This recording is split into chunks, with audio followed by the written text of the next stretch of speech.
ಸಂಜೆ ಶರ್ಮಾ ಕುಟುಂಬದಲ್ಲಿ ಒಂದು ವಿಚಿತ್ರವಾದ ಗದ್ದಲ ಏರ್ಪಟ್ಟಿತ್ತು. ಒಬ್ಬರು ಹಳೆಯ ಬಟ್ಟೆಗಳನ್ನು ಒಟ್ಟುಗೂಡಿಸುತ್ತಿದ್ದರು, ಯಾರೋ ಕೊಠಡಿಗಳ ಅಳತೆ ತೆಗೆದುಕೊಳ್ಳುತ್ತಿದ್ದರು, ಇನ್ಯಾರೋ ಭವಿಷ್ಯದ ಕನಸುಗಳನ್ನು ಹೆಣೆಯುವಲ್ಲಿ ನಿರತರಾಗಿದ್ದರು.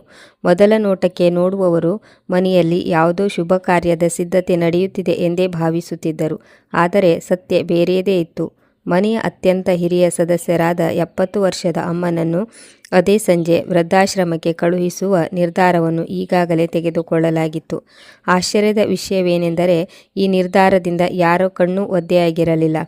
ಬದಲಿಗೆ ಮನೆಯ ಹಲವು ಜನರ ಮುಖದಲ್ಲಿ ನೆಮ್ಮದಿ ಕಾಣಿಸುತ್ತಿತ್ತು. ಆ ಮನೆಯ ಸೊಸೆಯಂದಿರಾದ ಕವಿತಾ ಮತ್ತು ಪೂಜಾ ಅವರು ಪದೇ ಪದೇ ಗಡಿಯಾರ ನೋಡುತ್ತಿದ್ದರು.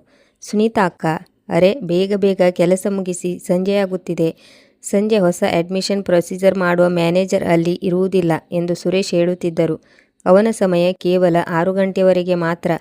ಕವಿತಾಳ ಆ ತೀಕ್ಷ್ಣ ಮತ್ತು ಸಂತೋಷದ ಧ್ವನಿ ಅಂಗಳದಿಂದ ನನ್ನ ಕಿವಿಗೆ ಬಿದ್ದಾಗ ನಾನು ಒಂದು ದೀರ್ಘ ಉಸಿರು ಬಿಟ್ಟೆ ಮತ್ತು ಕೈಯಲ್ಲಿದ್ದ ಅಮ್ಮನ ಹಳೆಯ ಹತ್ತಿ ಸೀರೆಯನ್ನು ಬೇಗನೆ ಬ್ಯಾಗ್ನಲ್ಲಿ ಇಡುತ್ತಾ ಜೋರಾದ ಧ್ವನಿಯಲ್ಲಿ ಹೇಳಿದೆ, ಹೌದು ಕವಿತಾ, ಸ್ವಲ್ಪ ತಾಳ್ಮೆಯಿಂದ ಇರು, ಮುಗಿಯಿತು. ನನ್ನ ಮಾತು ಕೇಳಿ ಪೂಜಾ ಕೂಡ ಕಿಚನ್ನಿಂದ ಹೊರಬಂದು ಹೇಳಿದಳು, ಅಕ್ಕ, ಅರೆ ಬೇಗ ಮಾಡಿ, ಆ ಪಾರ್ಲರ್ನ ಫರ್ನಿಚರ್ ಸಿದ್ಧಪಡಿಸುವವನು ಇನ್ನು ಕೆಲವು ಕ್ಷಣಗಳಲ್ಲಿ ಬಂದು ಬಿಡುತ್ತಾನೆ. ನಾವು ಅವನಿಗೆ 6 ಗಂಟೆಗೆ ಬನ್ನಿ ಎಂದು ಹೇಳಿದ್ದೆವು. ಇದರಿಂದ ಅಮ್ಮ ಹೋದ ನಂತರ ಅವನು ನೆಮ್ಮದಿಯಿಂದ ಎಲ್ಲ ಕೆಲಸ ಮಾಡಬಹುದು. ನನ್ನ 2 ತಂಗಿಯರು ತುಂಬ ಜೋಶ್ನಲ್ಲಿ ಅಮ್ಮನ ಕೋಣೆಯ ಆ ಗೋಡೆಯನ್ನು ಕೆಡವುವ ಪ್ಲ್ಯಾನ್ ಮಾಡುತ್ತಿದ್ದರು. ಇದರಿಂದ ತಮ್ಮ ಬ್ಯೂಟಿ ಪಾರ್ಲರ್ನ ಕೊಠಡಿ ಇನ್ನೂ ದೊಡ್ಡದಾಗಿ ಹಾಗೂ ಭವ್ಯವಾಗಿ ಕಾಣಲಿ ಎಂಬುದಾಗಿತ್ತು. ನನಗೆ ಅವರ ಪಾರ್ಲರ್ನ ಬಗ್ಗೆ ಯಾವುದೇ ವಿಶೇಷ ಆಸಕ್ತಿ ಇರಲಿಲ್ಲ. ಆದರೆ ಸತ್ಯವೇನೆಂದರೆ ನನ್ನ ಸ್ವಾರ್ಥ ಇದಾಗಿತ್ತು. ಅಮ್ಮ ಓಲ್ಡ್ ಏಜ್ ಹೋಮ್ಗೆ ಹೋದ ನಂತರ ನನಗೆ ಅವರ ದಿನನಿತ್ಯದ ಸೇವೆ, ಅವರ ಪಥ್ಯದ ಅಡುಗೆ ಸಿದ್ಧಪಡಿಸುವುದು, ಅವರ ಹುಕುಂ ಪಾಲಿಸುವುದು ಮತ್ತು ಈ ದಿನನಿತ್ಯದ ಜಗಳಗಳಿಂದ ಶಾಶ್ವತವಾಗಿ ಮುಕ್ತಿ ಸಿಗುತ್ತಿತ್ತು. ನಾನು ಕೂಡ ಇದೆಲ್ಲದರಿಂದ ತುಂಬ ದಣಿದು ಹೋಗಿದ್ದೆ ಮತ್ತು ಈಗ ನಾನು ಈ ಮನೆಯಲ್ಲಿ ನನ್ನ ಇಷ್ಟದಂತೆ ಮಾಲೀಕಳಾಗಿ ಬಾಳಬೇಕು ಎಂದು ಬಯಸುತ್ತಿದ್ದೆ. ಈ ದಿನನಿತ್ಯದ ಕಿರಿಕಿರಿ ಮತ್ತು ಜಗಳಗಳಿಗಿಂತ ಇದೇ ಒಳ್ಳೆಯದಿತ್ತು. ಅಮ್ಮ ಯಾವುದಾದರೂ ಓಲ್ಡ್ ಏಜ್ ಹೋಮ್ಗೆ ಹೊರಟು ಹೋಗಲಿ, ಅಲ್ಲಿ ಅವರು ನೆಮ್ಮದಿಯಿಂದ ಇರುತ್ತಾರೆ ಮತ್ತು ನಾವು ಇಲ್ಲಿ ನೆಮ್ಮದಿಯ ಉಸಿರು ಬಿಡಬಹುದು ಎಂದುಕೊಂಡಿದ್ದೆ. ಅಲ್ಮಾರಿಯ ಮೇಲಿನ ಕಪಾಟನ್ನು ಖಾಲಿ ಮಾಡಿದ ನಂತರ ನಾನು ಕೆಳಗಿನ ಭಾಗದ ಕಡೆಗೆ ಕೈ ಚಾಚಿದೆ. ಅದನ್ನು ಬಹುಶಃ ಎಷ್ಟೋ ವರ್ಷಗಳಿಂದ ತೆರೆದೇ ಇರಲಿಲ್ಲ. ಅದರಲ್ಲಿ ಹಳೆಯ ಪೇಪರ್ಗಳ ಕೆಳಗೆ ಕೆಲವು ಹಳೆಯ ಆಲ್ಬಮ್ ಮತ್ತು ಕೆಲವು ಖಾಲಿ ಬಾಕ್ಸ್ಗಳಿದ್ದವು. ಅವುಗಳನ್ನು ನಾನು ಬೇಗ ಬೇಗ ಹೊರಗೆ ತೆಗೆಯಲಾರಂಭಿಸಿದೆ. ಅಲ್ಮಾರಿ ಪೂರ್ತಿ ಖಾಲಿ ಮಾಡಿ ನಂತರ ಹಳೆಯ ಸಾಮಾನು ಕೊಳ್ಳುವವನಿಗೆ ನಾವು ಅದನ್ನು ಕೊಡಬಹುದು ಎಂದು ಯೋಚಿಸಿದ್ದೆ. ಅಷ್ಟರಲ್ಲೇ ಇದ್ದಕ್ಕಿದ್ದಂತೆ ನನ್ನ ಕೈ ಅಲ್ಮಾರಿಯ ತೀರಾ ಹಿಂಭಾಗದ ಮೂಲೆಯಲ್ಲಿ ಯಾವುದೋ ವಸ್ತುವಿಗೆ ತಗುಲಿತು. ನಾನು ಒಳಗಡೆ ಇನ್ನೂ ಸ್ವಲ್ಪ ನನ್ನ ತಲೆ ಹಾಕಿ ನೋಡಿದಾಗ ಅದು ಒಂದು ಹಳೆಯ ಹಳದಿ ಬಣ್ಣದ ಲಕೋಟೆಯಾಗಿತ್ತು. ಅದು ಬಹುಶಃ ಅಲ್ಮಾರಿಯ ಹಿಂಭಾಗದ ಸಣ್ಣ ಬಿರುಕಿನಲ್ಲಿ ಸಿಲುಕಿಕೊಂಡಿತ್ತು. ನಾನು ಅದನ್ನು ಹೊರಗೆ ತೆಗೆದಾಗ ಅದರ ಮೇಲೆ ದಪ್ಪ ದಪ್ಪ ಅಕ್ಷರಗಳಲ್ಲಿ ತಂದೆಯವರ, ಅಂದರೆ ನನ್ನ ದಿವಂಗತ ಮಾವನವರಾದ ಹರಿನಾರಾಯಣ್ ಶರ್ಮಾ ಅವರ ಸಹಿ ಕಾಣಿಸುತ್ತಿತ್ತು. ಆ ಲಕೋಟೆ ಸಂಪೂರ್ಣವಾಗಿ ಸೀಲಾಗಿತ್ತು. ಅದನ್ನು ನೋಡಿದ ತಕ್ಷಣವೇ ನನ್ನ ಹೃದಯದಲ್ಲಿ ಒಂದು ಕುತೂಹಲ ಮೂಡಿತು. ನಾನು ಯೋಚಿಸತೊಡಗಿದೆ, ಬಹುಶಃ ಇದರಲ್ಲಿ ಯಾವುದೋ ಹಳೆಯ ಪ್ರಾಪರ್ಟಿಯ ಪೇಪರ್ಸ್ ಇರಬಹುದು ಅಥವಾ ಯಾವುದೋ ದೊಡ್ಡ ಮೊತ್ತದ ಹಣಕ್ಕೆ ಸಂಬಂಧಿಸಿದ ವಿಷಯ ಇರಬಹುದು. ನಾನು ಬೇಗ ಬೇಗ ಆ ಲಕೋಟೆಯ ಒಂದು ಮೂಲೆಯನ್ನು ಹರಿದು ಅದರ ಒಳಗಿದ್ದ ಮಡಚಲಾಗಿದ್ದ ಹಳೆಯ ಸ್ಟ್ಯಾಂಪ್ ಪೇಪರನ್ನು ಹೊರಗೆ ತೆಗೆದೆ. ಅದು ಒಂದು ವಿಲ್ ಪೇಪರ್ ಆಗಿತ್ತು. ಅದರ ಮೇಲೆ ತಂದೆಯವರ ಬರವಣಿಗೆಯಲ್ಲಿ ಏನೋ ಬರೆಯಲಾಗಿತ್ತು. ನನ್ನ ದೃಷ್ಟಿ ಯಾವಾಗ ಅದರ ಮೊದಲ ಸಾಲಿನ ಮೇಲೆ ಬಿದ್ದಿತೋ ನನ್ನ ಪಾದಗಳ ಕೆಳಗಿನ ಭೂಮಿಯೇ ಕುಸಿದಂತಾಯಿತು. ಅದರಲ್ಲಿ ಬರೆಯಲಾಗಿತ್ತು, ನನ್ನ ಗಂಡು ಮಕ್ಕಳೇ, ನೀವುಗಳು ಯಾವ ಮನೆಯನ್ನು ನಿಮ್ಮ ಪ್ರಾಪರ್ಟಿ ಎಂದು ಭಾವಿಸುತ್ತಿದ್ದೀರೋ ಕಾನೂನುಬದ್ಧವಾಗಿ ನನ್ನದು ಇದರ ಮೇಲೆ ಯಾವುದೇ ಹಕ್ಕಿಲ್ಲ. ಬದಲಿಗೆ ಈ ಮನೆಯ ಅಸಲಿ ಮಾಲೀಕ ನಾನು. ಬರೀ ಇಷ್ಟನ್ನೇ ಓದಲು ಸಾಧ್ಯವಾಗಿದ್ದು ಮತ್ತು ಅದರ ಮುಂದೆ ನನಗೆ ಏನನ್ನು ಓದಲು ಆಗಲಿಲ್ಲ. ನನ್ನ ಕೈಗಳು ಸಂಪೂರ್ಣವಾಗಿ ತಣ್ಣಗಾದವು ಮತ್ತು ನನಗೆ ನನ್ನದೇ ಕಣ್ಣುಗಳನ್ನು ನಂಬಲು ಸಾಧ್ಯವಾಗಲಿಲ್ಲ. ಯಾವ ಮನೆಯನ್ನು ವಶಪಡಿಸಿಕೊಳ್ಳಲು ಕಳೆದ ಹಲವು ತಿಂಗಳುಗಳಿಂದ ಆ ಮನೆಯಲ್ಲಿ ಯುದ್ಧ ನಡೆದಿತ್ತೋ ಅದು ಕಾನೂನುಬದ್ಧವಾಗಿ ತಂದೆಯವರದ್ದೇ ಆಗಿರಲಿಲ್ಲ. ಒಬ್ಬ ಹುಚ್ಚಿಯ ಸ್ಥಿತಿಯಲ್ಲಿ ಆ ಕಾಗದವನ್ನು ಮುಷ್ಟಿಯಲ್ಲಿ ಹಿಡಿದುಕೊಂಡು ನಾನು ವೇಗದ ಹೆಜ್ಜೆಗಳೊಂದಿಗೆ ಹೊರಗೆ ಅಂಗಳಕ್ಕೆ ಬಂದೆ. ಕವಿತಾ ಮತ್ತು ಪೂಜಾ ಇಂದಿಗೂ ಪಾರ್ಲರ್ನ ಸಾಮಾನುಗಳ ವಿಷಯವಾಗಿ ಜಗಳವಾಡುತ್ತಿದ್ದರು. ನಾನು ಅವರ ಕಡೆ ಯಾವುದೇ ಗಮನ ನೀಡಲಿಲ್ಲ ಮತ್ತು ನೇರವಾಗಿ ನನ್ನ ಪತಿ ರಾಜೇಶ್ ಅವರ ಕೊಠಡಿಗೆ ಹೋದೆ. ರಾಜೇಶ್ ಆ ಸಮಯದಲ್ಲಿ ಏನೋ ಬರೆಯುವ ಕೆಲಸ ಮಾಡುತ್ತಿದ್ದರು. ಅಷ್ಟರಲ್ಲೇ ನಾನು ಆ ಕಾಗದವನ್ನು ಅವರ ಮುಂದೆ ಇಟ್ಟೆ. ಮತ್ತು ಬೇಗನೆ ಉಸಿರು ಬಿಡುತ್ತಾ ಹೇಳಿದೆ, ರಾಜೇಶ್, ಇದನ್ನು ನೋಡಿ. ಅಲ್ಮಾರಿಯ ಬಿರುಕಿನಲ್ಲಿ ನನಗೆ ಇದು ಸಿಕ್ಕಿದೆ. ತಂದೆಯವರು ಬರೆದಿಟ್ಟು ಹೋಗಿದ್ದಾರೆ, ಈ ಮನೆ ಅವರದ್ದೇ ಅಲ್ಲ ಎಂದು. ಇದು ಮತ್ಯಾರದೋ ಹೆಸರಿನಲ್ಲಿದೆ. ರಾಜೇಶ್ ಆಶ್ಚರ್ಯ ಮತ್ತು ಕೋಪದಿಂದ ನನ್ನ ಕೈಯಿಂದ ಆ ಕಾಗದವನ್ನು ತೆಗೆದುಕೊಂಡರು ಮತ್ತು ಅದನ್ನು ಗಮನವಿಟ್ಟು ಓದಲಾರಂಭಿಸಿದರು. ಹೇಗೆ ಅವರ ದೃಷ್ಟಿ ಆ ಅಕ್ಷರಗಳ ಮೇಲೆ ಓಡುತ್ತಿತ್ತೋ ಅವರ ಮುಖದ ಬಣ್ಣ ಮಾಸುತ್ತಾ ಹೋಗುತ್ತಿತ್ತು ಮತ್ತು ಹಣೆ ಮೇಲೆ ಬೆವರು ಮೂಡಲಾರಂಭಿಸಿತು. ಅವರ ಮೌನ ಮತ್ತು ಮುಖದ ಆತಂಕವನ್ನು ನೋಡಿ ಕವಿತಾ, ಪೂಜಾ ಮತ್ತು ಅವರ ಪತಿಯಂದಿರು ಅಂದರೆ ಸುರೇಶ್ ಮತ್ತು ಮಹೇಶ್ ಕೂಡ ಕೊಠಡಿಯೊಳಗೆ ಬಂದಿದ್ದರು. ಏನಾಯ್ತಣ್ಣ, ಇದು ಯಾವ ಪೇಪರ್? ಸುರೇಶ್ ಮುಂದೆ ಬಂದು ಕೇಳಿದನು. ರಾಜೇಶ್ ಬಹಳ ಕಷ್ಟದಿಂದ ಉಸಿರು ತೆಗೆದುಕೊಳ್ಳುತ್ತಾ ಹೇಳಿದರು, ಈ ಮನೆ ಅವರದ್ದಲ್ಲ ಎಂದು ತಂದೆಯವರು ಬರೆದಿದ್ದಾರೆ. ಅವರು ಈ ಮನೆ ಮತ್ಯಾರದೋ ಹೆಸರಿಗೆ ಮಾಡಿದ್ದಾರೆ. ಇದನ್ನು ಕೇಳಿದ ತಕ್ಷಣವೇ ಕೊಠಡಿಯಲ್ಲಿದ್ದ ನಮ್ಮೆಲ್ಲರ ಮುಖದ ಹಾವಭಾವವೇ ಬದಲಾಯಿತು. ಕವಿತಾ ಗಾಬರಿಯಾಗಿ ಹೇಳಿದಳು, ಅಣ್ಣ, ನೀವು ಏನು ಹೇಳುತ್ತಿದ್ದೀರಿ? ಇದು ಹೇಗೆ ಸಾಧ್ಯ? ತಂದೆಯವರು ಖಂಡಿತ ಯಾವುದೋ ಆಶ್ರಮಕ್ಕೆ ನೀಡಿರಬಹುದು. ಈ ಮನೆಯಂತೂ ನಮ್ಮದೇ ಆಗಿರುತ್ತದೆ. ರಾಜೇಶ್ ಕಿರಿಕಿರಿಗೊಂಡು ಅವಳಿಗೆ ಸುಮ್ಮನಿರಲು ಹೇಳಿದರು ಮತ್ತು ತಕ್ಷಣವೇ ತಮ್ಮ ಮೊಬೈಲ್ ಹೊರತೆಗೆದು ತಂದೆಯವರ ಹಳೆಯ ವಕೀಲರಾದ ಅಡ್ವೊಕೇಟ್ ವಿವೇಕ್ ತ್ರಿಪಾಠಿಯವರ ನಂಬರ್ ಡಯಲ್ ಮಾಡಲಾರಂಭಿಸಿದರು. ಫೋನ್ನಲ್ಲಿ ಕೆಲವು ನಿಮಿಷಗಳ ಕಾಲ ಅವರು ಮಾತನಾಡಿದರು. ನಂತರ ಅವರು ನಮ್ಮೆಲ್ಲರ ಆಶ್ಚರ್ಯವನ್ನು ಅರ್ಥ ಮಾಡಿಕೊಳ್ಳುತ್ತಾ ಹೇಳಿದರು, ವಿವೇಕ್ ಹೇಳುತ್ತಿದ್ದಾರೆ, ಅವರು ಕಳೆದ 1 ವರ್ಷದಿಂದ ಇದೇ ದಿನಕ್ಕಾಗಿ ಕಾಯುತ್ತಿದ್ದರಂತೆ ಮತ್ತು ಅವರು ನಮಗೆ ಎಲ್ಲ ಸತ್ಯವನ್ನು ತಿಳಿಸಲು ಕೇವಲ ಅರ್ಧ ಗಂಟೆಯಲ್ಲಿ ನಮ್ಮ ಮನೆಗೆ ತಲುಪುತ್ತಿದ್ದಾರೆ. ಈ ಪ್ರಾಪರ್ಟಿಯ ಸಂಪೂರ್ಣ ಪೇಪರ್ಸ್ ಅವರ ಬಳಿ ಮುಂಚಿನಿಂದಲೇ ಲಭ್ಯವಿದೆ. ಇದನ್ನು ಕೇಳಿ ಇಡೀ ಮನೆಯಲ್ಲಿ ಮೌನ ಆವರಿಸಿತು. ಇನ್ನು ಮುಂದೆ ಏನಾಗುತ್ತದೆ ಎಂದು ಯಾರಿಗೂ ತಿಳಿದಿರಲಿಲ್ಲ. ಮೇನ್ ರೋಡ್ನಲ್ಲಿದ್ದ ಈ ಮನೆ ಕೋಟಿಗಟ್ಟಲೆ ಬೆಲೆ ಬಾಳುತ್ತಿತ್ತು ಮತ್ತು ಗ್ರೌಂಡ್ ಫ್ಲೋರ್ನ ಕಾರಣದಿಂದಲೇ ಇಂದು ಅಮ್ಮನನ್ನು ಹೊರಹಾಕಲಾಗುತ್ತಿತ್ತು. ಈಗ ಅದರ ಭವಿಷ್ಯವೇ ಪಣಕ್ಕಿಟ್ಟಿತ್ತು.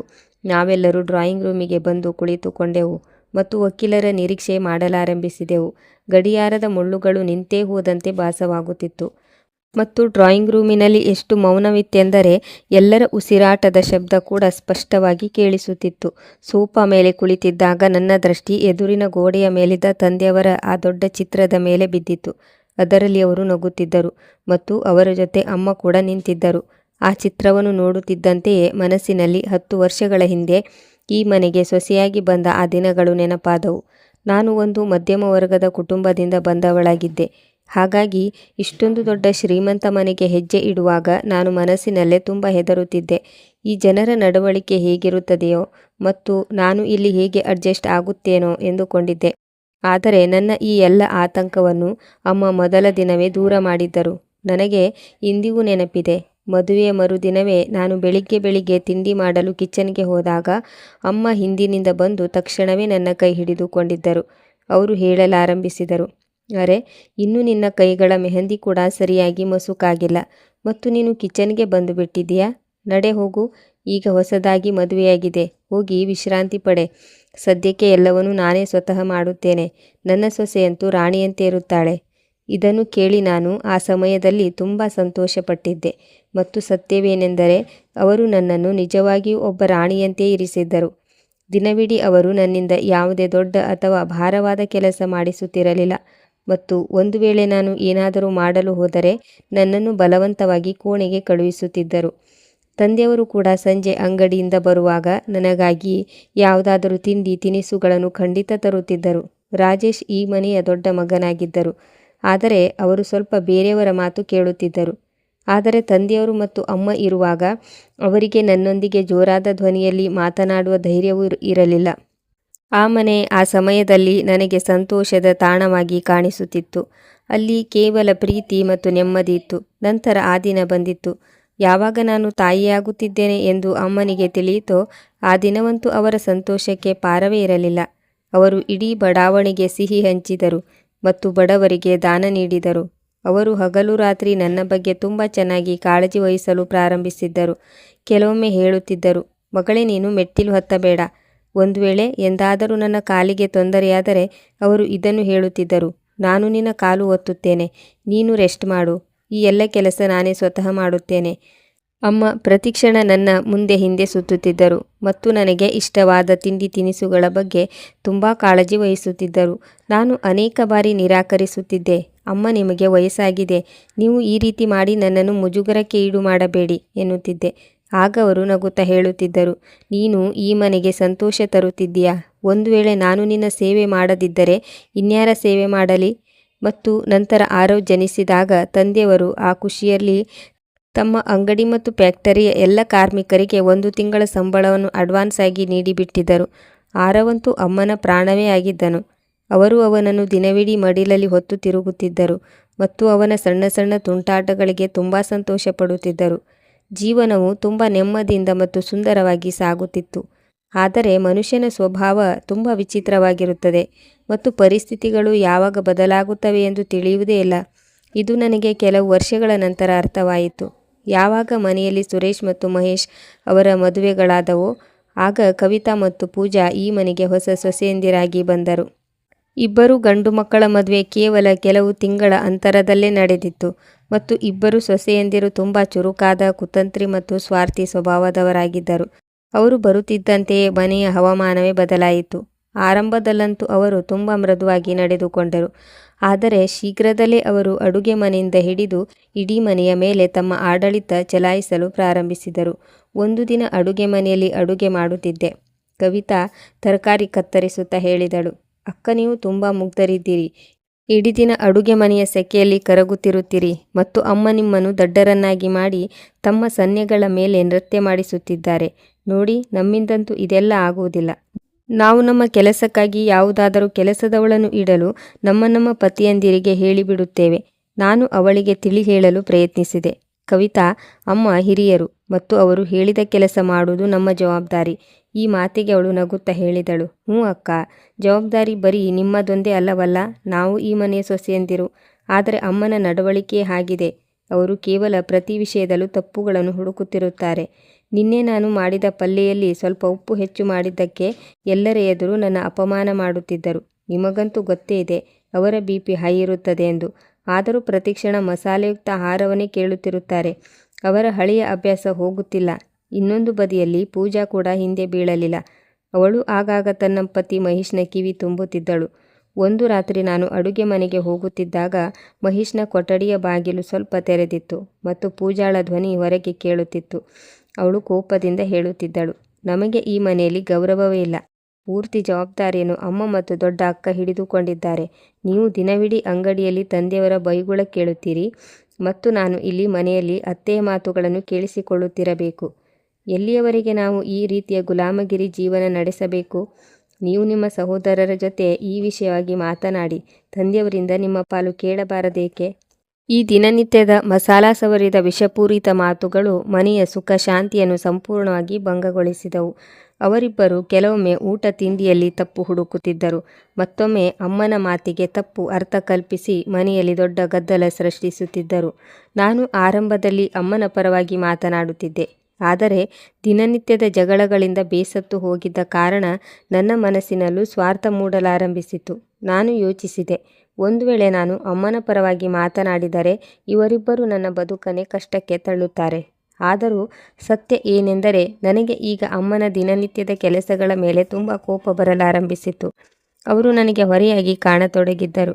ನಾನು ನಿಧಾನವಾಗಿ ಮನೆಯ ಕೆಲಸಗಳಿಂದ ಕೈ ಹಿಂತೆಗೆದುಕೊಳ್ಳಲಾರಂಭಿಸಿದೆ ಮತ್ತು ನನ್ನ ಸ್ವಾರ್ಥವನ್ನು ಸಿದ್ಧಪಡಿಸಿಕೊಳ್ಳಲಾರಂಭಿಸಿದೆ. ನನಗೂ ಅನಿಸತೊಡಗಿತು, ಅಮ್ಮ ನಿಜವಾಗಿಯೂ ನನ್ನ ಮೇಲೆ ತುಂಬ ಆದೇಶ ಚಲಾಯಿಸುತ್ತಾರೆ ಎಂದು. ಮತ್ತು ಅವರ ಸೇವೆ ಮಾಡಿ ನನಗೆ ಸಿಗುತ್ತಿರುವುದಾದರೂ ಏನು? ನಾನು ನನ್ನ ಪ್ರಾಣ ಉಳಿಸಿಕೊಳ್ಳಲು ಮೌನವಾಗಿರುವುದನ್ನು ಕಲಿತುಕೊಂಡೆ ಮತ್ತು ಮನೆಯಲ್ಲಿ ನಡೆಯುವ ತಮಾಷೆಗಳ ಮೇಲೆ ನಾನು ಏನೂ ಮಾತನಾಡುತ್ತಿರಲಿಲ್ಲ. ಮನೆಯ ಈ ವಾತಾವರಣದಲ್ಲಿ ನನ್ನ 9 ವರ್ಷದ ಮಗ ಆರವ್ ಅಮ್ಮನ ಏಕೈಕ ಖುಷಿಯ ಆಸರೆಯಾಗಿದ್ದನು. ಅವನು ಸ್ಕೂಲ್ನಿಂದ ಬಂದ ತಕ್ಷಣವೇ ತನ್ನ ಬ್ಯಾಗನ್ನು ಸೋಫಾ ಮೇಲೆ ಎಸೆದು ನೇರವಾಗಿ ತನ್ನ ಅಜ್ಜಿಯ ಬಳಿಗೆ ಓಡುತ್ತಿದ್ದನು. ಅಮ್ಮ ಕೂಡ ಅವನನ್ನು ನೋಡಿ ತಮ್ಮ ಎಲ್ಲ ದುಃಖಗಳನ್ನು ಮರೆತು ಬಿಡುತ್ತಿದ್ದರು. ಅವರು ಅವನಿಗಾಗಿ ಅವನಿಗೆ ಇಷ್ಟವಾದ ತಿಂಡಿಗಳನ್ನು ಬಚ್ಚಿಡುತ್ತಿದ್ದರು ಮತ್ತು ಹಳೆಯ ಕಥೆಗಳನ್ನು ಹೇಳುತ್ತಿದ್ದರು. ನನಗೆ ನೆನಪಿದೆ, ಒಂದು ಮಧ್ಯಾಹ್ನ ನಾನು ಬಟ್ಟೆ ಇಸ್ತ್ರಿ ಮಾಡುತ್ತಿದ್ದೆ. ಆರವ್ ಅಮ್ಮನ ಪಕ್ಕದಲ್ಲಿ ಕುಳಿತು ನಗುತ್ತಾ ತುಂಬ ಮಾತನಾಡುತ್ತಿದ್ದನು. ಕವಿತಾ ಕಿಚನ್ನಿಂದ ಹೊರಬಂದು ಮುಖ ಸೊಟ್ಟಗೆ ಮಾಡುತ್ತಾ ನನಗೆ ತಮಾಷೆ ಮಾಡುತ್ತಾ ಹೇಳಿದಳು, ಅಕ್ಕ, ನಿಮ್ಮ ಜೀವನವಂತೂ ಚೆನ್ನಾಗಿದೆ. ನಿಮ್ಮ ಮಗನನ್ನು ಈ ಮುದುಕಿ ತಲೆಗೆ ಕಟ್ಟಿದ್ದೀರಾ. ಇದರಿಂದ ನೀವು ದಿನವಿಡೀ ಆರಾಮಾಗಿರಬಹುದು. ದಿನವಿಡೀ ನಿಮ್ಮ ಮಗ ಅಮ್ಮನ ಪಕ್ಕದಲ್ಲೇ ಬಿದ್ದಿರುತ್ತಾನೆ.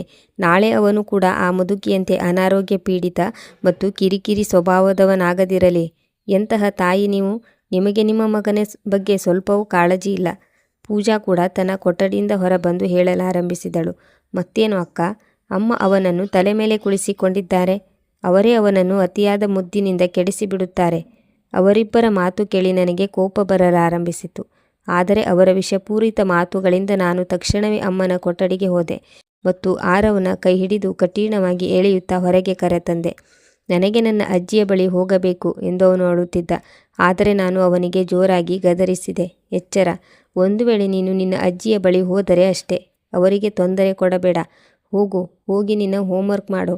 ಅಮ್ಮ ಮೌನವಾಗಿ ತಮ್ಮ ಕೊಠಡಿಯ ಬಾಗಿಲಿನಿಂದ ಇದೆಲ್ಲವನ್ನು ನೋಡಿದರು ಮತ್ತು ಅವರ ಕಣ್ಣುಗಳಲ್ಲಿ ಕಣ್ಣೀರು ಬಂದಿತ್ತು. ಆದರೆ ಅವರು ಯಾವಾಗಲೂ ಇದ್ದಂತೆ ಏನೂ ಹೇಳಲಿಲ್ಲ.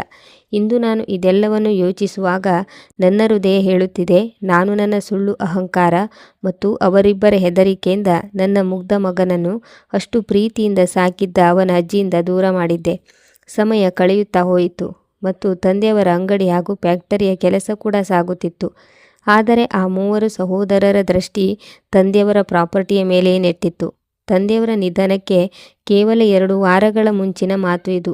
ಒಂದು ದಿನ ಡ್ರಾಯಿಂಗ್ ರೂಮಿನಲ್ಲಿ ತಂದೆಯವರು ಕುಳಿತಿದ್ದರು ಮತ್ತು ನಗರದ ಒಬ್ಬ ದೊಡ್ಡ ಪ್ರಾಪರ್ಟಿ ಡೀಲರ್ ಅವರ ಬಳಿ ಬಂದಿದ್ದನು. ರಾಜೇಶ್, ಸುರೇಶ್ ಮತ್ತು ಮಹೇಶ್ ಕೂಡ ಅಲ್ಲೇ ಸೋಫಾ ಮೇಲೆ ಕುಳಿತಿದ್ದರು. ನಾನು ಕಿಚನ್ನಿಂದ ಚಹಾ ತಂದಾಗ ಡೀಲರ್ ತುಂಬ ವಿನಮ್ರ ಧಾಟಿಯಲ್ಲಿ ಹೇಳಲಾರಂಭಿಸಿದನು. ಹರಿನಾರಾಯಣ್ ಅವರೇ, ನೀವು ತುಂಬ ತಿಳುವಳಿಕೆಯುಳ್ಳ ಬಿಸ್ನೆಸ್ ಮ್ಯಾನ್ ಇದ್ದೀರಿ ಮತ್ತು ಮಾರ್ಕೆಟ್ನ ತಿಳುವಳಿಕೆ ಕೂಡ ನಿಮಗೆ ತುಂಬ ಚೆನ್ನಾಗಿದೆ. ನಿಮ್ಮ ಈ ಮನೆ ಮೇನ್ ಏರಿಯಾದಲ್ಲಿದೆ ಮತ್ತು ಇತ್ತೀಚೆಗೆ ಇದರ ಬೆಲೆ ಆಕಾಶ ಮುಟ್ಟುತ್ತಿದೆ. ಒಂದು ವೇಳೆ ನೀವು ನನಗೆ ಈ ಮನೆ ಮಾರಾಟ ಮಾಡಿದರೆ ನಾನು ನಿಮಗೆ ಮಾರ್ಕೆಟ್ ರೇಟ್ಗಿಂತಲೂ ಹೆಚ್ಚು ಹಣ ನೀಡುತ್ತೇನೆ. ಈ ಹಣದಿಂದ ನೀವು ಬೇರೆ ಯಾವುದೇ ಪ್ರದೇಶದಲ್ಲಿ ಅಥವಾ ಇದಕ್ಕಿಂತಲೂ ಒಳ್ಳೆಯ ಸೊಸೈಟಿಯಲ್ಲಿ ದೊಡ್ಡ ಬಂಗಲೆಯನ್ನು ಖರೀದಿಸಬಹುದು ಮತ್ತು ಇನ್ನುಳಿದ ಹಣವನ್ನು ನಿಮ್ಮ ಬಿಸ್ನೆಸ್ನಲ್ಲಿ ಹೂಡಿ ಅದನ್ನು ಇನ್ನೂ ಹೆಚ್ಚು ಬೆಳೆಸಬಹುದು. ನೀವು ನಿಮ್ಮ ಈ ಪ್ರಾಪರ್ಟಿಯನ್ನು ಯಾಕೆ ತಡೆದು ಇಟ್ಟಿದ್ದೀರಾ? ನೀವು ಈ ಆಫರನ್ನು ಎಂದೋ ಒಪ್ಪಿಕೊಳ್ಳಬೇಕಿತ್ತು. ನಾನು ಚಹಾ ತಿಂಡಿಯನ್ನು ಮೇಜಿನ ಮೇಲಿಟ್ಟೆ ಮತ್ತು ಗಮನಿಸಿದೆ. ರಾಜೇಶ್, ಸುರೇಶ್ ಮತ್ತು ಮಹೇಶ್, ಆ ಮೂವರ ಕಣ್ಣುಗಳು ಹಣದ ಹೊಳಪಿನಿಂದ ಮಿಂಚುತ್ತಿದ್ದವು. ಅವರು ಮನಸ್ಸಿನಲ್ಲೇ ಬಯಸುತ್ತಿದ್ದರು, ತಂದೆಯವರು ತಕ್ಷಣವೇ ಒಪ್ಪಿಕೊಳ್ಳಲಿ, ಏಕೆಂದರೆ ಹೈ ಸೊಸೈಟಿಯಲ್ಲಿ ವಾಸಿಸುವ ಹವ್ಯಾಸ ಆ ಮೂವರಿಗೂ ತುಂಬ ಇತ್ತು ಮತ್ತು ಅವರು ಬಿಸ್ನೆಸ್ಸನ್ನು ಇನ್ನೂ ಹೆಚ್ಚು ವಿಸ್ತರಿಸಲು ಬಯಸುತ್ತಿದ್ದರು. ಆದರೆ ತಂದೆಯವರು ತಿಂಡಿಯನ್ನು ಡೀಲರ್ ಕಡೆಗೆ ತಳ್ಳುತ್ತಾ ತುಂಬ ಗಂಭೀರ ಧಾಟಿಯಲ್ಲಿ ಹೇಳಿದರು. ಅಣ್ಣ, ನಿಮ್ಮ ಆಫರ್ ತುಂಬ ಅದ್ಭುತವಾಗಿದೆ. ಆದರೆ ನನಗೆ ಈ ಮನೆ ಕೇವಲ ಒಂದು ಕಟ್ಟಡವಲ್ಲ. ಇದನ್ನು ನಾನು ಹಣದ ತಕ್ಕಡಿಯಲ್ಲಿ ತೂಗಿ ಮಾರಾಟ ಮಾಡಲು. ನಾನು ಈ ಮನೆ ನನ್ನ ಕಣ್ಣೆದುರೇ ನಿರ್ಮಾಣವಾಗುವುದನ್ನು ನೋಡಿದ್ದೇನೆ. ಇಲ್ಲಿ ನನ್ನ ಮಕ್ಕಳ ಬಾಲ್ಯ ಕಳೆದಿದೆ. ಎಲ್ಲಿಯವರೆಗೆ ನನ್ನ ದೇಹದಲ್ಲಿ ಜೀವವಿರುತ್ತದೆಯೋ ನಾನು ಈ ಮನೆಯನ್ನು ಮಾರಾಟ ಮಾಡುವುದಿಲ್ಲ. ಬೇಕಿದ್ದರೆ ನನಗೆ ಇಡೀ ಪ್ರಪಂಚದ ಸಂಪತ್ತನ್ನೇ ನೀಡಲಿ. ಇದನ್ನು ಕೇಳಿ ಡೀಲರ್ ಉದಾಸನಾಗಿ ಹೊರಟು ಹೋದನು. ಆದರೆ ಆ ಮೂವರ ಮುಖದಲ್ಲಿ ಕಠೋರವಾದ ಕೋಪ ಕಾಣಿಸುತ್ತಿತ್ತು. ಆ ರಾತ್ರಿ ಮನೆಯಲ್ಲಿ ಭಾರವಾದ ಮೌನವಿತ್ತು. ನಾನು ನನ್ನ ಕೊಠಡಿಯ ಬಾಗಿಲ ಬಳಿ ನಿಂತಿದ್ದೆ. ನಾನು ಗಮನಿಸಿದೆ, ಆ ಮೂವರು ಸಹೋದರರು ಒಟ್ಟಿಗೆ ಕುಳಿತು ಮೆಲ್ಲನೆಯ ಧ್ವನಿಯಲ್ಲಿ ಜಗಳವಾಡುತ್ತಿದ್ದರು. ರಾಜೇಶ್ ಕೋಪದಲ್ಲಿ ಹೇಳಿದನು, ತಂದೆಯವರು ನಮ್ಮನ್ನು ಮುಂದೆ ಹೋಗಲು ಬಿಡುತ್ತಲೇ ಇಲ್ಲ. ಅವರು ನಾವು ಪ್ರಗತಿ ಸಾಧಿಸಬೇಕು ಎಂದು ಬಯಸುತ್ತಿಲ್ಲ. ಅರೆ, ತಂದೆಯವರು ಕನಿಷ್ಠ ಬುದ್ಧಿಯಿಂದ ಕೆಲಸ ಮಾಡಬೇಕು ಮತ್ತು ಈಗ ಬಿಸ್ನೆಸ್ಸನ್ನು ನಮ್ಮ ಕೈಗೆ ಒಪ್ಪಿಸಬೇಕು. ಮಾರ್ಕೆಟ್ನಲ್ಲಿ ಹೊಸ ಹೊಸ ವಿಷಯಗಳು ಬಂದಿವೆ, ಆದರೆ ತಂದೆಯವರು ಕೇವಲ ಅದೇ ಹಳೆಯ ವಿಷಯಗಳನ್ನು ಹಿಡಿದು ಕುಳಿತಿದ್ದಾರೆ. ಈಗ ನಾವೇನು ಮಕ್ಕಳಲ್ಲವಲ್ಲ, ಪ್ರತಿಕ್ಷಣ ಅವರ ಆಜ್ಞೆ ಪಾಲಿಸಲು. ನನಗೆ ಅನಿಸುತ್ತದೆ, ಇವರು ಬದುಕಿರುವವರೆಗೆ ನಾವು ಎಂದಿಗೂ ಯಶಸ್ವಿಯಾಗಲು ಸಾಧ್ಯವಿಲ್ಲ. ನಾವು ಈ ಸಮಸ್ಯೆಯಿಂದ ಯಾವಾಗ ಮುಕ್ತಿ ಪಡೆಯುತ್ತೇವೋ ಅವರ ಈ ನಿರರ್ಥಕ ಹಠದ ಕಾರಣದಿಂದ ನಮಗೆ ಎಷ್ಟು ನಷ್ಟವಾಗುತ್ತಿದೆ. ಯಾವಾಗ ನಾವು ನಮ್ಮ ಬಿಸ್ನೆಸ್ಸನ್ನು ನಮ್ಮ ಇಷ್ಟದಂತೆ ನಡೆಸಲು ಸಾಧ್ಯವಾಗುತ್ತದೆಯೋ. ಸುರೇಶ್ ಮತ್ತು ಮಹೇಶ್ ಕೂಡ ಅವನ ಮಾತಿಗೆ ಹೂಗುಡುತ್ತಿದ್ದರು. ತಂದೆಯವರ ಇಷ್ಟದಂತೆ ನಡೆದರೆ ಇವರು ನಮ್ಮನ್ನು ಇಡೀ ಜೀವನ ಕೂಲಿ ಆಳುಗಳಂತೆ ಇರಿಸುತ್ತಾರೆ. ನಾವು ಕೇವಲ ಇವರ ಕೈಗೊಂಬೆಯಾಗಿ ಉಳಿದಿದ್ದೇವೆ. ಅವರು ತಮ್ಮ ಸ್ವಾರ್ಥ ಮತ್ತು ಕೋಪದಲ್ಲಿ ಎಷ್ಟು ಕುರುಡರಾಗಿದ್ದರೆಂದರೆ ತಂದೆಯವರು ನೀರು ಕುಡಿಯಲು ತಮ್ಮ ಕೊಠಡಿಯಿಂದ ಹೊರಬಂದಿದ್ದು ಕೂಡ ಅವರ ಅರಿವಿಗೆ ಬರಲಿಲ್ಲ ಮತ್ತು ಅವರು ಕೊಠಡಿಯ ಬಾಗಿಲ ಮುಂದೆ ನಿಂತು ಅವರ ಎಲ್ಲ ಮಾತುಗಳನ್ನು ಕೇಳಿಸಿಕೊಳ್ಳುತ್ತಿದ್ದರು. ತನ್ನದೇ ಸ್ವಂತ ಮಕ್ಕಳ ಬಾಯಿಂದ ತನ್ನ ಬಗ್ಗೆ ಇಂತಹ ಮಾತುಗಳನ್ನು ಕೇಳುವುದು ಮತ್ತು ತನ್ನನ್ನು ತಾನು ಅವರ ಪ್ರಗತಿಯ ತಡೆ ಎಂದು ತಿಳಿದುಕೊಳ್ಳುವುದು ತಂದೆಯವರಿಗೆ ತುಂಬ ದೊಡ್ಡ ಆಘಾತವಾಗಿತ್ತು.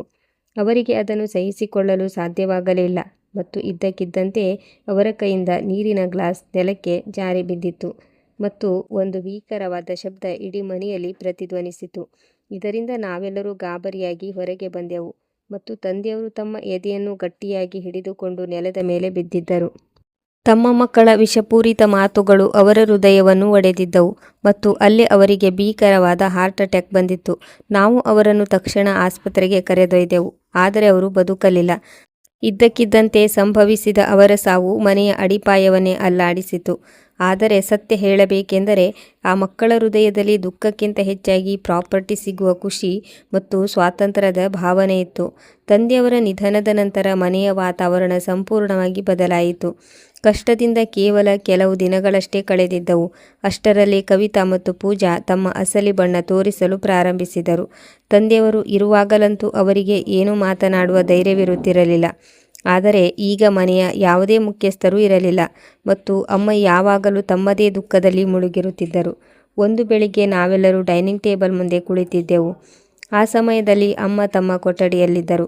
ಆಗ ಕವಿತಾ ಕಠಿಣ ಧ್ವನಿಯಲ್ಲಿ ಹೇಳಿದಳು, ಭಾವನವರೇ, ಈಗ ನೋಡಿ, ತಂದೆಯವರಂತೂ ಇಲ್ಲ. ಅಂಗಡಿ ಮತ್ತು ಫ್ಯಾಕ್ಟರಿಯ ಬಗ್ಗೆ ನೀವೆಲ್ಲರೂ ಏನು ಯೋಚಿಸಿದ್ದೀರಾ? ಈಗಲಂತೂ ಸಂಪೂರ್ಣ ಹೊರೆ ನಿಮ್ಮ ಮೂವರ ಮೇಲೆಯೇ ಬಂದಿದೆ. ನಾವು ಮನೆಯ ಖರ್ಚುಗಳನ್ನು ನೋಡಿಕೊಳ್ಳಬೇಕಲ್ಲವೇ? ಕವಿತಾ ರಾಜೇಶ್ ಕಡೆ ನೋಡುತ್ತಾ ಹೇಳಿದಾಗ ರಾಜೇಶ್ ದೀರ್ಘ ಉಸಿರು ಬಿಟ್ಟು ಹೇಳಿದನು, ಹೌದು ಕವಿತಾ, ನಾನು ಕೂಡ ಇದನ್ನೇ ಯೋಚಿಸುತ್ತಿದ್ದೇನೆ.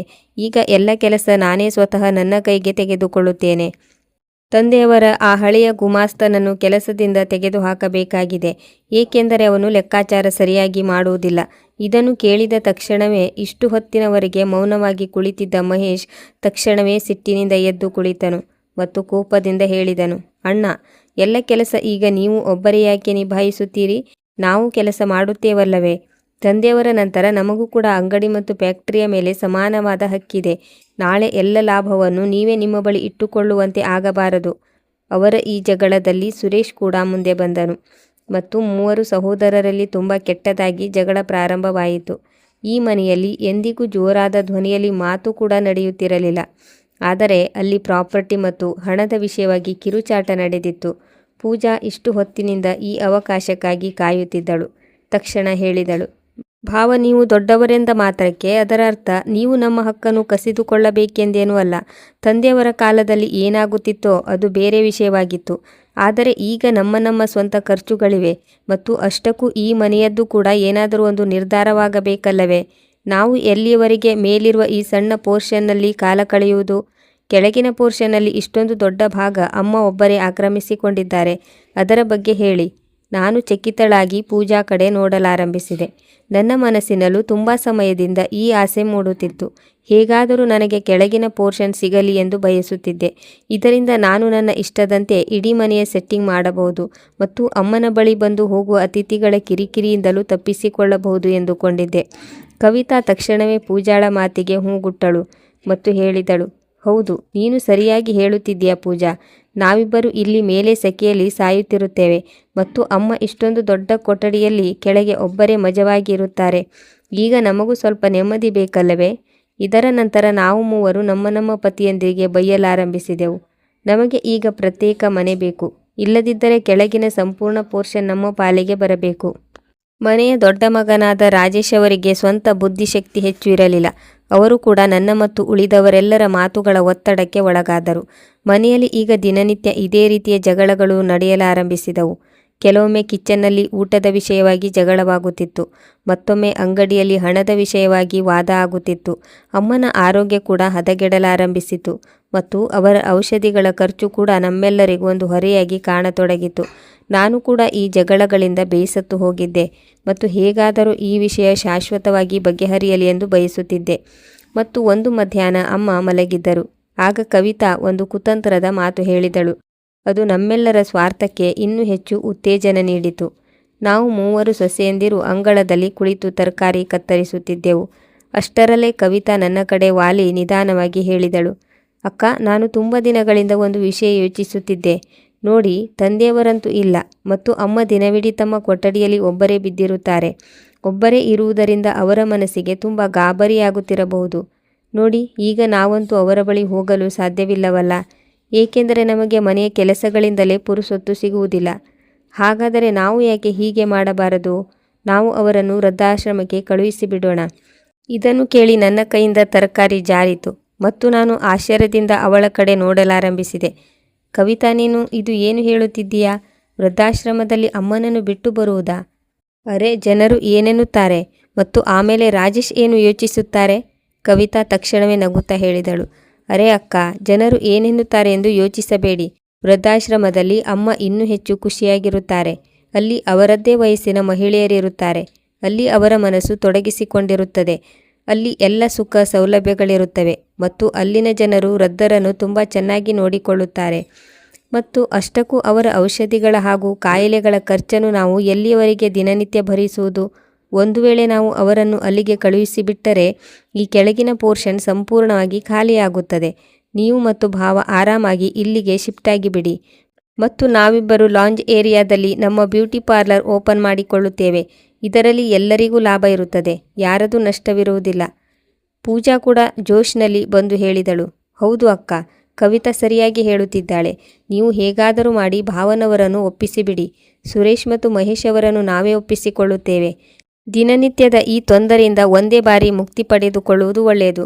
ಆ ದಿನ ನನ್ನ ಅಂತಃಕರಣ ನನ್ನನ್ನು ಸ್ವಲ್ಪ ಸಮಯದವರೆಗೆ ಧಿಕ್ಕರಿಸುತ್ತಿತ್ತು. ಆದರೆ ಕೆಳಗಿನ ಪೋರ್ಷನ್ನ ಆಸೆ ಮತ್ತು ದಿನನಿತ್ಯದ ಜಗಳಗಳಿಂದ ಮುಕ್ತಿ ಪಡೆಯುವ ಇಚ್ಛೆ ನನ್ನ ಕಣ್ಣುಗಳಿಗೆ ಬಟ್ಟೆ ಕಟ್ಟಿದಂತಾಗಿತ್ತು. ನಾನು ಮೌನವಾಗಿ ಅವರ ಆ ಲಜ್ಜೆಗೆಟ್ಟ ಪ್ರಸ್ತಾಪಕ್ಕೆ ಒಪ್ಪಿಗೆ ಸೂಚಿಸುತ್ತಾ ಹೋದೆ. ರಾತ್ರಿ ನಾನು ರಾಜೇಶ್ ಜೊತೆ ಈ ವಿಷಯ ಪ್ರಸ್ತಾಪಿಸಿದಾಗ ಅವರು ಮೊದಲಿಗೆ ಸ್ವಲ್ಪ ಹಿಂಜರಿದರು. ನಂತರ ಆತಂಕದಿಂದ ಹೇಳಿದರು, ಸುನೀತಾ, ಜನರು ಮಾತನಾಡಿಕೊಳ್ಳುತ್ತಾರೆ. ನೋಡಿ, ಮೂರು ಗಂಡು ಮಕ್ಕಳಿದ್ದು ವೃದ್ಧ ತಾಯಿಯನ್ನು ಮನೆಯಿಂದ ಹೊರಹಾಕಿದರು ಎಂದು. ಆದರೆ ನಾನು ಮತ್ತೆ ಅವರಿಗೆ ತಿಳಿ ಹೇಳಿದೆ, ರಾಜೇಶ್, ನಾವೇನು ಅವರನ್ನು ಕೆಟ್ಟ ಪರಿಸ್ಥಿತಿಯಲ್ಲಿ ಬಿಡುತ್ತಿದ್ದೇವಾ? ಅವರ ಒಳ್ಳೆಯದಕ್ಕಾಗಿ ಕಾಳಜಿಯಿಂದಲೇ ಅವರನ್ನು ಒಂದು ಒಳ್ಳೆಯ ವೃದ್ಧಾಶ್ರಮಕ್ಕೆ ಕಳುಹಿಸುತ್ತಿದ್ದೇವೆ. ಮತ್ತು ಯೋಚಿಸಿ, ನಮಗೆ ಕೆಳಗಿನ ಸಂಪೂರ್ಣ ಪೋರ್ಷನ್ ಸಿಗುತ್ತದೆ. ನೀವು ಮನೆಯ ದೊಡ್ಡ ಮಗನಾಗಿದ್ದೀರಿ. ನಮ್ಮ ಹಕ್ಕಿನಂತೆ ನಾವೇ ಕೆಳಗೆ ಆರಾಮಾಗಿ ಇರಬೇಕು. ರಾಜೇಶ್ ಕೂಡ ನನ್ನ ಮಾತುಗಳಿಗೆ ಒಪ್ಪಿದರು ಮತ್ತು ಮರುದಿನವೇ ಸುರೇಶ್ ಮತ್ತು ಮಹೇಶ್ ಕೂಡ ಈ ಯೋಜನೆಗೆ ಸಮ್ಮತಿ ನೀಡಿದರು. ನಾವೆಲ್ಲರೂ ಸೇರಿ ನಮ್ಮ ಹೆತ್ತ ತಾಯಿಯನ್ನು ಮನೆಯಿಂದ ಹೊರಹಾಕುವ ಈ ಕೀಳು ಪ್ಲ್ಯಾನ್ ಸಿದ್ಧಪಡಿಸಿದೆವು ಮತ್ತು ನಾವು ಅತ್ಯಂತ ಬೇಸರದಿಂದ ಆ ದಿನಕ್ಕಾಗಿ ಕಾಯಲಾರಂಭಿಸಿದೆವು. ನನ್ನ ಈ ಎಲ್ಲ ಆಲೋಚನೆಗಳಿಗೆ ವಿರಾಮ ಬಿದ್ದಿದ್ದು ಬಾಗಿಲಿನ ಬೆಲ್ ಜೋರಾಗಿ ಶಬ್ದ ಮಾಡಿದಾಗ. ನಾನು ತಕ್ಷಣವೇ ಚಕಿತಳಾಗಿ ನೇರವಾಗಿ ಕುಳಿತುಕೊಂಡೆ ಮತ್ತು ನನ್ನೊಂದಿಗೆ ರಾಜೇಶ್, ಸುರೇಶ್ ಮತ್ತು ಮಹೇಶ್ ಕೂಡ ಗಾಬರಿಯಾಗಿ ಎದ್ದು ನಿಂತರು. ಕವಿತಾ ಮತ್ತು ಪೂಜಾ ಅವರ ಮುಖದ ಭಾವನೆ ಬದಲಾಗಿತ್ತು. ನಾನು ಬೇಗನೆ ಹೋಗಿ ಬಾಗಿಲು ತೆರೆದಾಗ ಹೊರಗೆ ತಂದೆಯವರ ಹಳೆಯ ವಕೀಲರು ನಿಂತಿದ್ದರು. ಅವರ ಕೈಯಲ್ಲಿ ಹಳೆಯದಾದ ಚರ್ಮದ ಬ್ಯಾಗ್ ಇತ್ತು ಮತ್ತು ಮುಖದಲ್ಲಿ ಒಂದು ವಿಚಿತ್ರವಾದ ಕಠಿಣತೆ ಹಾಗೂ ಗಾಂಭೀರ್ಯವಿತ್ತು. ವಿವೇಕ್ ಅವರೇ, ನಾವು ಬೆಳಗಿನಿಂದ ಆತಂಕದಲ್ಲಿದ್ದೇವೆ. ಇದೆಲ್ಲ ಏನು ವಿಷಯ? ರಾಜೇಶ್ ಅವರೊಂದಿಗೆ ಕೈಕುಲುಕುತ್ತಾ ತುಂಬ ಗಾಬರಿಯ ಧಾಟಿಯಲ್ಲಿ ಹೇಳಿದನು. ವಿವೇಕ್ ರವರು ಯಾವುದೇ ಉತ್ತರ ನೀಡಲಿಲ್ಲ ಮತ್ತು ಮೌನವಾಗಿ ಹೋಗಿ ಸೋಫಾ ಮೇಲೆ ಕುಳಿತುಕೊಂಡರು. ಅವರ ತೀಕ್ಷ್ಣ ಮತ್ತು ಅನುಭವಿ ಕಣ್ಣುಗಳು ಕೊಠಡಿಯಲ್ಲಿದ್ದ ನಮ್ಮೆಲ್ಲರ ಮುಖಗಳನ್ನು ಓದಿದವು ಮತ್ತು ಅವರ ದೃಷ್ಟಿ ಲಿವಿಂಗ್ ರೂಮಿನ ತೆರೆದ ಬಾಗಿಲಿನಿಂದ ಹೊರಗೆ ಅಂಗಳದಲ್ಲಿದ್ದ ಆ ಬ್ಯಾಗ್ಗಳ ಮೇಲೆ ನೆಟ್ಟಿತ್ತು. ಅವುಗಳಲ್ಲಿ ನಾನು ಸ್ವಲ್ಪ ಸಮಯದ ಮುಂಚೆಯಷ್ಟೇ ಅಮ್ಮನ ಹಳೆಯ ಸಾಮಾನುಗಳನ್ನು ಪ್ಯಾಕ್ ಮಾಡಿದ್ದೆ. ಆ ಬ್ಯಾಗ್ಗಳನ್ನು ನೋಡಿ ಅವರ ಕಣ್ಣುಗಳಲ್ಲಿ ಭೀಕರವಾದ ಕೋಪ ಮತ್ತು ವಿಷಾದ ಮೂಡಿಬಂತು. ವಿವೇಕ್ ಅವರೇ, ದಯವಿಟ್ಟು ಈಗಲಾದರೂ ಇದೆಲ್ಲ ಏನು ನಡೆಯುತ್ತಿದೆ ಎಂದು ನಮಗೆ ತಿಳಿಸಿ. ರಾಜೇಶ್ ಆ ಹಳದಿ ಬಣ್ಣದ ಲಕೋಟೆ ಮತ್ತು ಆಸ್ತಿಪತ್ರದ ಆ ಕಾಗದವನ್ನು ಅವರ ಮುಂದೆ ಮೇಜಿನ ಮೇಲಿಡುತ್ತಾ ಹೇಳಿದನು. ಸುನೀತಾಳಿಗೆ ಇಂದು ಅಮ್ಮನ ಅಲ್ಮಾರಿಯ ಬಿರುಕಿನಲ್ಲಿ ಈ ಕಾಗದ ಸಿಕ್ಕಿದೆ. ಅದರ ಮೇಲೆ ತಂದೆಯವರು ಈ ಮನೆ ಅವರದ್ದಲ್ಲ ಎಂದು ಬರೆದಿದ್ದಾರೆ. ಹಾಗಾದರೆ ನೀವೇ ತಿಳಿಸಿ, ನೀವು ತಂದೆಯವರ ಪ್ರತಿ ಕಾನೂನು ಮತ್ತು ಬಿಸ್ನೆಸ್ ವಿಷಯಗಳನ್ನು ನೋಡಿಕೊಳ್ಳುತ್ತಿದ್ದೀರಲ್ಲವೇ? ಹಾಗಾದರೆ ನಮಗೆ ತಿಳಿಸಿ, ಒಂದು ವೇಳೆ ಈ ಮನೆ ತಂದೆಯವರದಲ್ಲ ಅಂದ ಮೇಲೆ ಇದು ಯಾರದ್ದು? ನಾವು ಅವರ ಮಕ್ಕಳಾಗಿದ್ದೇವೆ ಮತ್ತು ನಮಗೆ ಈ ಪ್ರಾಪರ್ಟಿಯ ಮೇಲೆ ಸಂಪೂರ್ಣ ಹಕ್ಕಿದೆ. ವಿವೇಕ್ ಸಾಹೇಬರು ದೀರ್ಘ ಉಸಿರು ಬಿಟ್ಟರು ಮತ್ತು ತಮ್ಮ ಕನ್ನಡಕವನ್ನು ಸರಿಪಡಿಸಿಕೊಳ್ಳುತ್ತಾ ತೀರ್ಪು ನೀಡುವ ಧಾಟಿಯಲ್ಲಿ ಹೇಳಿದರು. ನೋಡಿ, ಇದು ಯಾವುದೇ ತಮಾಷೆಯಲ್ಲ ರಾಜೇಶ್. ಹರಿನಾರಾಯಣ್ ಕಳೆದ 1 ವರ್ಷದಿಂದ ನಿಮ್ಮಗಳ ನಡವಳಿಕೆಗಳನ್ನು, ಅಂಗಡಿಯಲ್ಲಿ ನಿಮ್ಮಗಳ ಅಸಭ್ಯತೆಯನ್ನು ಮತ್ತು ಮನೆಯಲ್ಲಿ ತಮ್ಮ ಪತ್ನಿಗೆ ಅಪಮಾನವಾಗುತ್ತಿರುವುದನ್ನು ತುಂಬ ಗಮನವಿಟ್ಟು ನೋಡುತ್ತಿದ್ದರು. ತಮ್ಮ ಸಾವಿನ ನಂತರ ನೀವುಗಳು ಹೆತ್ತ ತಾಯಿಯ ಜೊತೆ ಹೇಗೆ ವರ್ತಿಸುತ್ತೀರಾ ಎಂದು ಅವರಿಗೆ ತಿಳಿದಿತ್ತು. ಅದಕ್ಕಾಗಿಯೇ ಅವರು ಈ ಕಾಗದವನ್ನು ಬೇಕೆಂದೇ ಅಲ್ಮಾರಿಯ ಕೆಳಗೆ ಬಚ್ಚಿಟ್ಟಿದ್ದರು. ಏಕೆಂದರೆ ಅವರಿಗೆ ತಿಳಿದಿತ್ತು, ನೀವುಗಳು ಒಂದು ದಿನ ನಿಮ್ಮ ತಾಯಿಯನ್ನು ಈ ಮನೆಯಿಂದ ಹೊರಹಾಕಲು ಅವರ ಸಾಮಾನುಗಳನ್ನು ಖಂಡಿತ ಪ್ಯಾಕ್ ಮಾಡುತ್ತೀರಾ ಮತ್ತು ಒಂದು ವೇಳೆ ನಿಮಗೆ ಈ ಕಾಗದ ಸಿಕ್ಕರೆ ನಿಮ್ಮ ಎಲ್ಲ ಅಹಂಕಾರ ಕೊನೆಗೊಳ್ಳುತ್ತದೆ. ಇದನ್ನು ಕೇಳಿದ ತಕ್ಷಣವೇ ಸುರೇಶ್ ಮುಂದೆ ಬಂದು ಹೇಳಿದನು, ವಕೀಲರೇ, ನೋಡಿ, ಒಗಟಾಗಿ ಹೇಳಬೇಡಿ. ಒಂದು ವೇಳೆ ತಂದೆಯವರು ಕೋಪಗೊಂಡು ಅಂಗಡಿ ಮತ್ತು ಫ್ಯಾಕ್ಟರಿಯ ಯಾವುದಾದರೂ ಭಾಗವನ್ನು ಯಾವುದೇ ಆಶ್ರಮಕ್ಕೆ ನೀಡಿದ್ದರೆ ನಮಗೆ ಸ್ಪಷ್ಟವಾಗಿ ತಿಳಿಸಿಬಿಡಿ. ಆದರೆ ಈ ಮನೆಯಂತೂ ನಮ್ಮದೇ ಹೌದಲ್ಲವೇ? ಕವಿತಾ ಕೂಡ ತಕ್ಷಣ ಮಧ್ಯದಲ್ಲಿ ಮಾತನಾಡಿದಳು. ಹೌದು ವಕೀಲ್ ಸಾಹೇಬರೇ, ಬೇಗ ತಿಳಿಸಿ. ನಾವು ಹಿಂದೆ ಅಮ್ಮನವರನ್ನು ಓಲ್ಡ್ ಏಜ್ ಹೋಮ್ಗೆ ಕಳುಹಿಸುವ ಎಲ್ಲ ಸಿದ್ಧತೆ ಮಾಡಿಕೊಂಡಿದ್ದೇವೆ ಮತ್ತು ನಾಳೆಯಷ್ಟರಲ್ಲಿ ಬಹುಶಃ ಹೊಸ ಫರ್ನಿಚರ್ ಕೂಡ ಬಂದು ಬಿಡುತ್ತದೆ. ನಾವು ಇನ್ನೂ ಹೆಚ್ಚು ಕಾಯಲು ಸಾಧ್ಯವಿಲ್ಲ. ವಿವೇಕ್ ಕವಿತಾಳ ಆ ಲಜ್ಜೆಗೆಟ್ಟ ಮಾತಿಗೆ ಒಂದು ತೀಕ್ಷ್ಣ ನಗುವಿನೊಂದಿಗೆ ಸುರೇಶ್ ಮತ್ತು ಕವಿತಾ ಕಡೆ ನೋಡಿದರು ಮತ್ತು ಹೇಳಿದರು, ಸುರೇಶ್ ಅವರೇ, ಬಹುಶಃ ನಿಮಗೆ ಪರಿಸ್ಥಿತಿ ಅರ್ಥವಾಗುತ್ತಿಲ್ಲ. ಹರಿನಾರಾಯಣವರ ಈ ಮನೆಯನ್ನು ಯಾರ ಹೆಸರಿಗೂ ಮಾಡಿಲ್ಲ ಮತ್ತು ಯಾವುದೇ ಆಶ್ರಮಕ್ಕೂ ಕೊಟ್ಟಿಲ್ಲ. ಏಕೆಂದರೆ ಯಾವ ವಸ್ತು ಮನುಷ್ಯನ ಸ್ವಂತದಾಗಿರುವುದಿಲ್ಲವೋ ಅದನ್ನು ಅವನು ಮತ್ಯಾರದೋ ಹೆಸರಿಗೆ ಹೇಗೆ ತಾನೇ ಮಾಡಲು ಸಾಧ್ಯ? ಇದನ್ನು ಕೇಳುತ್ತಿದ್ದಂತೆಯೇ ಎಲ್ಲರ ಮೇಲೂ ಸಿಡಿಲು ಬಡಿದಂತಾಯಿತು. ನಮ್ಮೆಲ್ಲರ ಮುಖದ ಬಣ್ಣ ಮಾಸಿ ಹೋಯಿತು. ರಾಜೇಶ್ ಗಾಬರಿಯ ಧ್ವನಿಯಲ್ಲಿ ಕೇಳಿದನು, ಅದರ ಅರ್ಥವೇನು? ತಂದೆಯವರು ಮನೆಯನ್ನು ಕಳೆದ ದಿನಗಳಲ್ಲಿ ಬಂದಿದ್ದ ಆ ಪ್ರಾಪರ್ಟಿ ಡೀಲರ್ನಿಗೆ ಮಾರಾಟ ಮಾಡಿಬಿಟ್ಟಿದ್ದರೆ? ಅರೆ, ನೀವು ಮುಕ್ತವಾಗಿ ಯಾಕೆ ಪ್ರತಿಯೊಂದು ವಿಷಯವನ್ನು ತಿಳಿಸುತ್ತಿಲ್ಲ? ನಮಗೆ ನಮ್ಮ ಪಾಲು ಸಿಕ್ಕೇ ಸಿಗುತ್ತದಲ್ಲವೇ? ವಿವೇಕ್ ಫೈಲ್ ತೆಗೆದರು ಮತ್ತು ಅದರಿಂದ ಒಂದು ದಪ್ಪನೆಯ ಫೈಲ್ ಹೊರತೆಗೆದು ಎದುರುಗಿಟ್ಟರು. ಅವರು ನಮ್ಮೆಲ್ಲರ ಕಡೆ ನೋಡಿದರು ಮತ್ತು ಹೇಳಿದರು, ಈ ಮನೆಗೆ ಒಬ್ಬ ಜೀವಂತವಿರುವ ಅಸಲಿ ಮಾಲೀಕರಿದ್ದಾರೆ.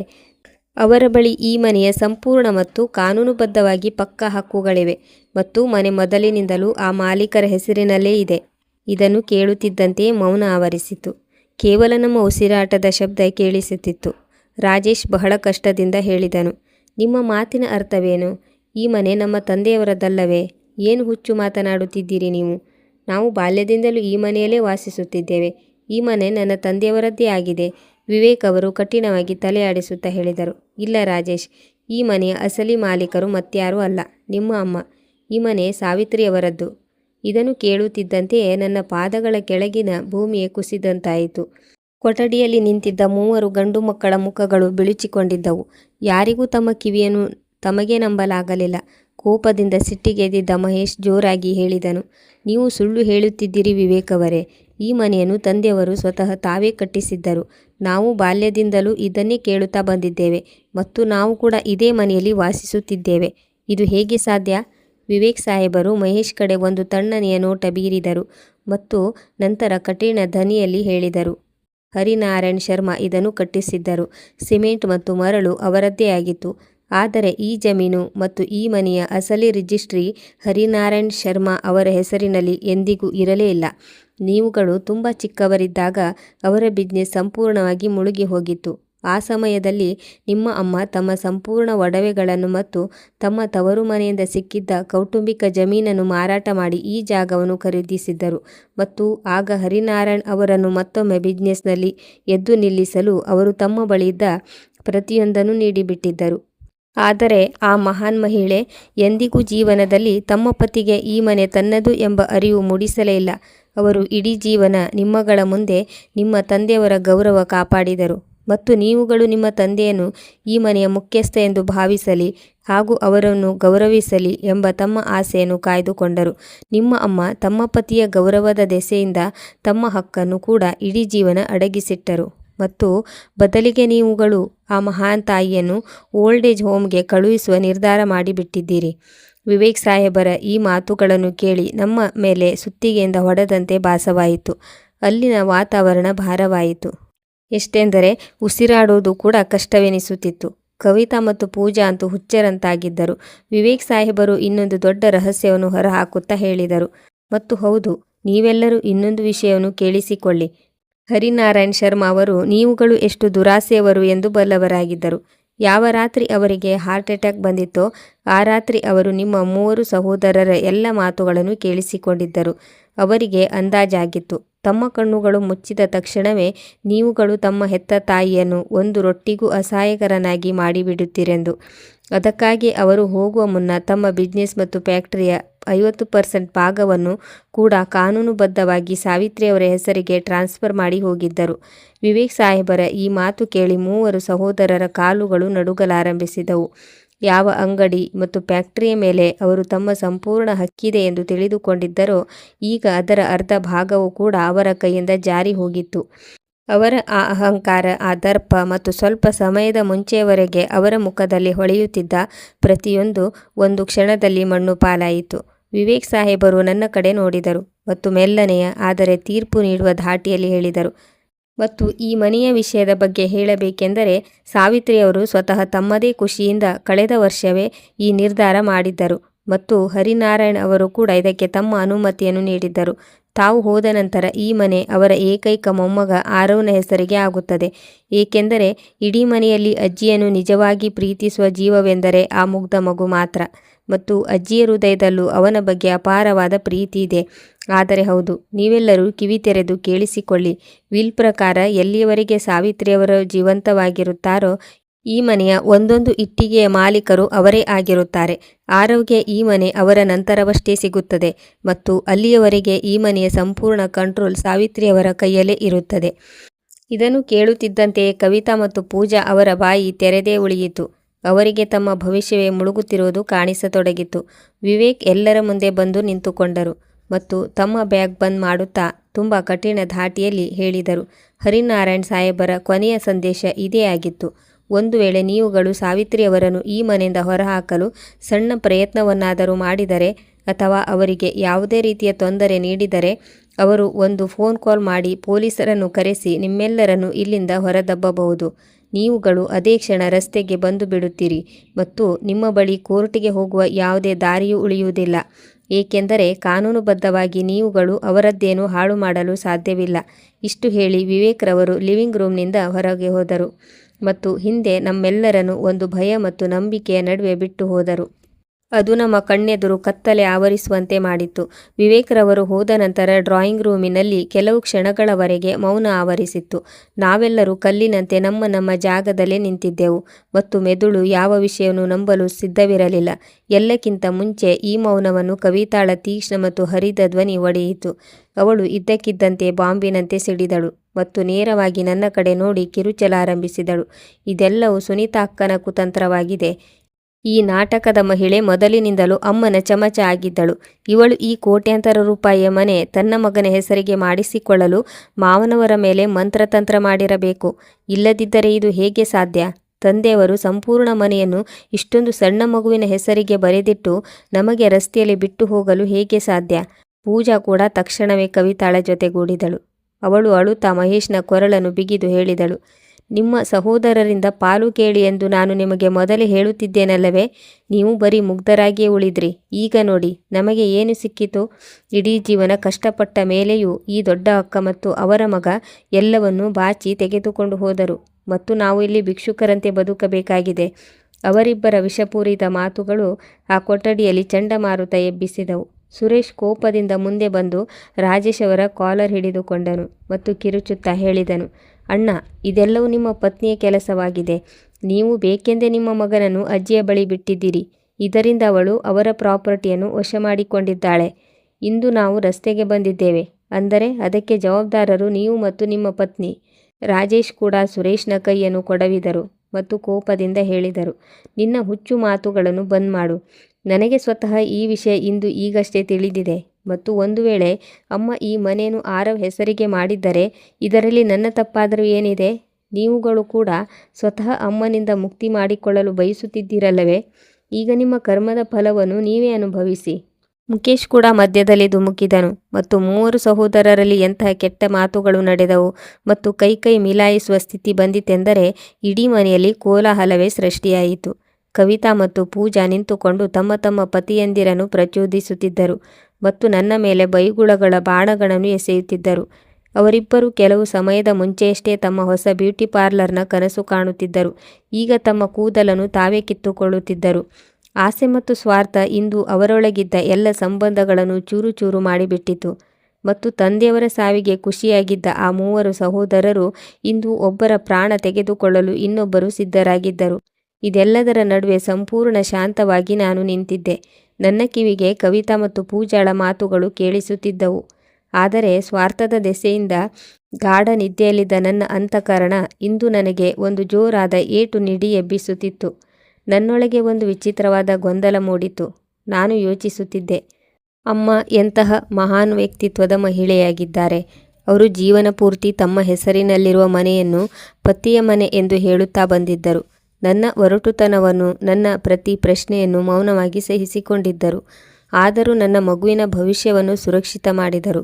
ಮತ್ತು ನಾನು ಎಷ್ಟು ಕೇವಲ ಹಾಗೂ ಸ್ವಾರ್ಥಿ ಮಹಿಳೆಯಾಗಿದ್ದೇನೆಂದರೆ, ನಾನು ಕೆಲವು ಕೊಠಡಿಗಳ ಮತ್ತು ಮನೆಯ ಕೆಳಗಿನ ಫ್ಲೋರ್ನ ಆಸೆಗಾಗಿ ನನ್ನದೇ ಅತ್ತೆಯ ಸಾಮಾನುಗಳನ್ನು ವೃದ್ಧಾಶ್ರಮಕ್ಕೆ ಕಳುಹಿಸಲು ಪ್ಯಾಕ್ ಮಾಡುತ್ತಿದ್ದೆ. ನನಗೆ ಈಗ ನನ್ನದೇ ಕೀಳುತನ ಮತ್ತು ಸ್ವಾರ್ಥದ ಮೇಲೆ ತುಂಬ ಮುಜುಗರ ಆಗುತ್ತಿತ್ತು ಮತ್ತು ನನ್ನ ಮೇಲೆಯೇ ನನಗೆ ಅಸಹ್ಯ ಹುಟ್ಟುತ್ತಿತ್ತು. ನನ್ನ ಹೃದಯ ಹೇಳುತ್ತಿತ್ತು, ನನ್ನದೇ ಮುಖಕ್ಕೆ ನಾನು ಹಲವು ಬಾರಿ ಬಡಿದುಕೊಳ್ಳಬೇಕೆನಿಸಿತು. ಕೊಠಡಿಯಲ್ಲಿ ನಡೆಯುತ್ತಿದ್ದ ಗದ್ದಲ ಮತ್ತು ಸಹೋದರರ ಜಗಳದಲ್ಲಿ ಈಗ ನನಗೆ ಯಾವುದೇ ಅರ್ಥವಿಲ್ಲ ಎನಿಸಿತು.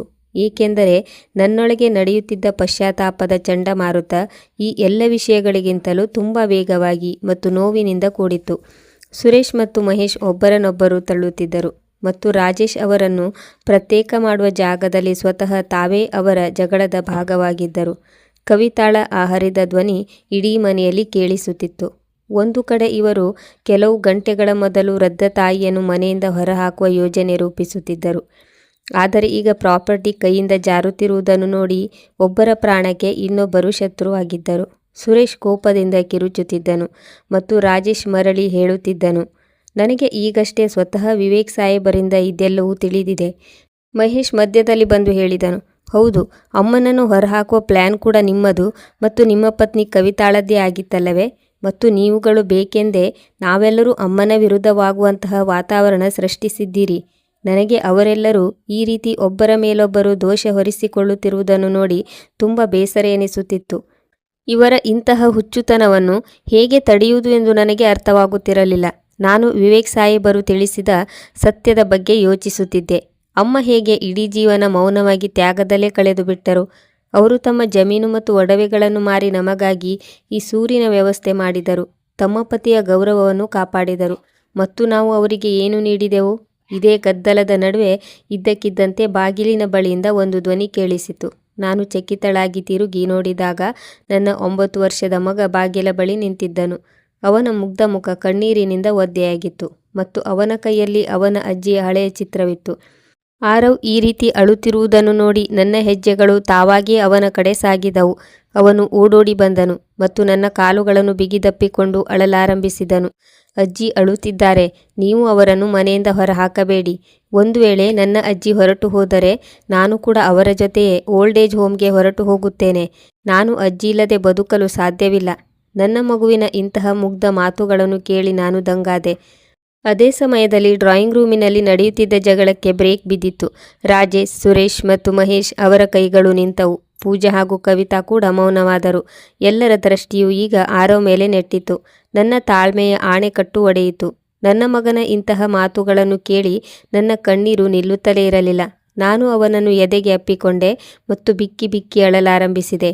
ಅವನ ಮಾತುಗಳು ನನ್ನೊಳಗೆ ಸತ್ತು ಹೋಗಿದ್ದ ಮಾನವೀಯತೆಯನ್ನು ಜಾಗೃತಗೊಳಿಸಿದವು ಮತ್ತು ಎಲ್ಲ ಸ್ವಾರ್ಥ ಹಾಗೂ ಲೋಭವನ್ನು ಹೊರಗೆಸೆದವು. ನಾನು ನನ್ನ ಕಣ್ಣೀರು ಒರೆಸಿಕೊಂಡೆ ಮತ್ತು ತಕ್ಷಣವೇ ಎದ್ದು ನಿಂತೆ. ನಿಲ್ಲಿಸಿ, ಇನ್ನೂ ಸಾಕು ಮಾಡಿ ನೀವೆಲ್ಲರೂ, ಅತಿಯಾಯಿತು.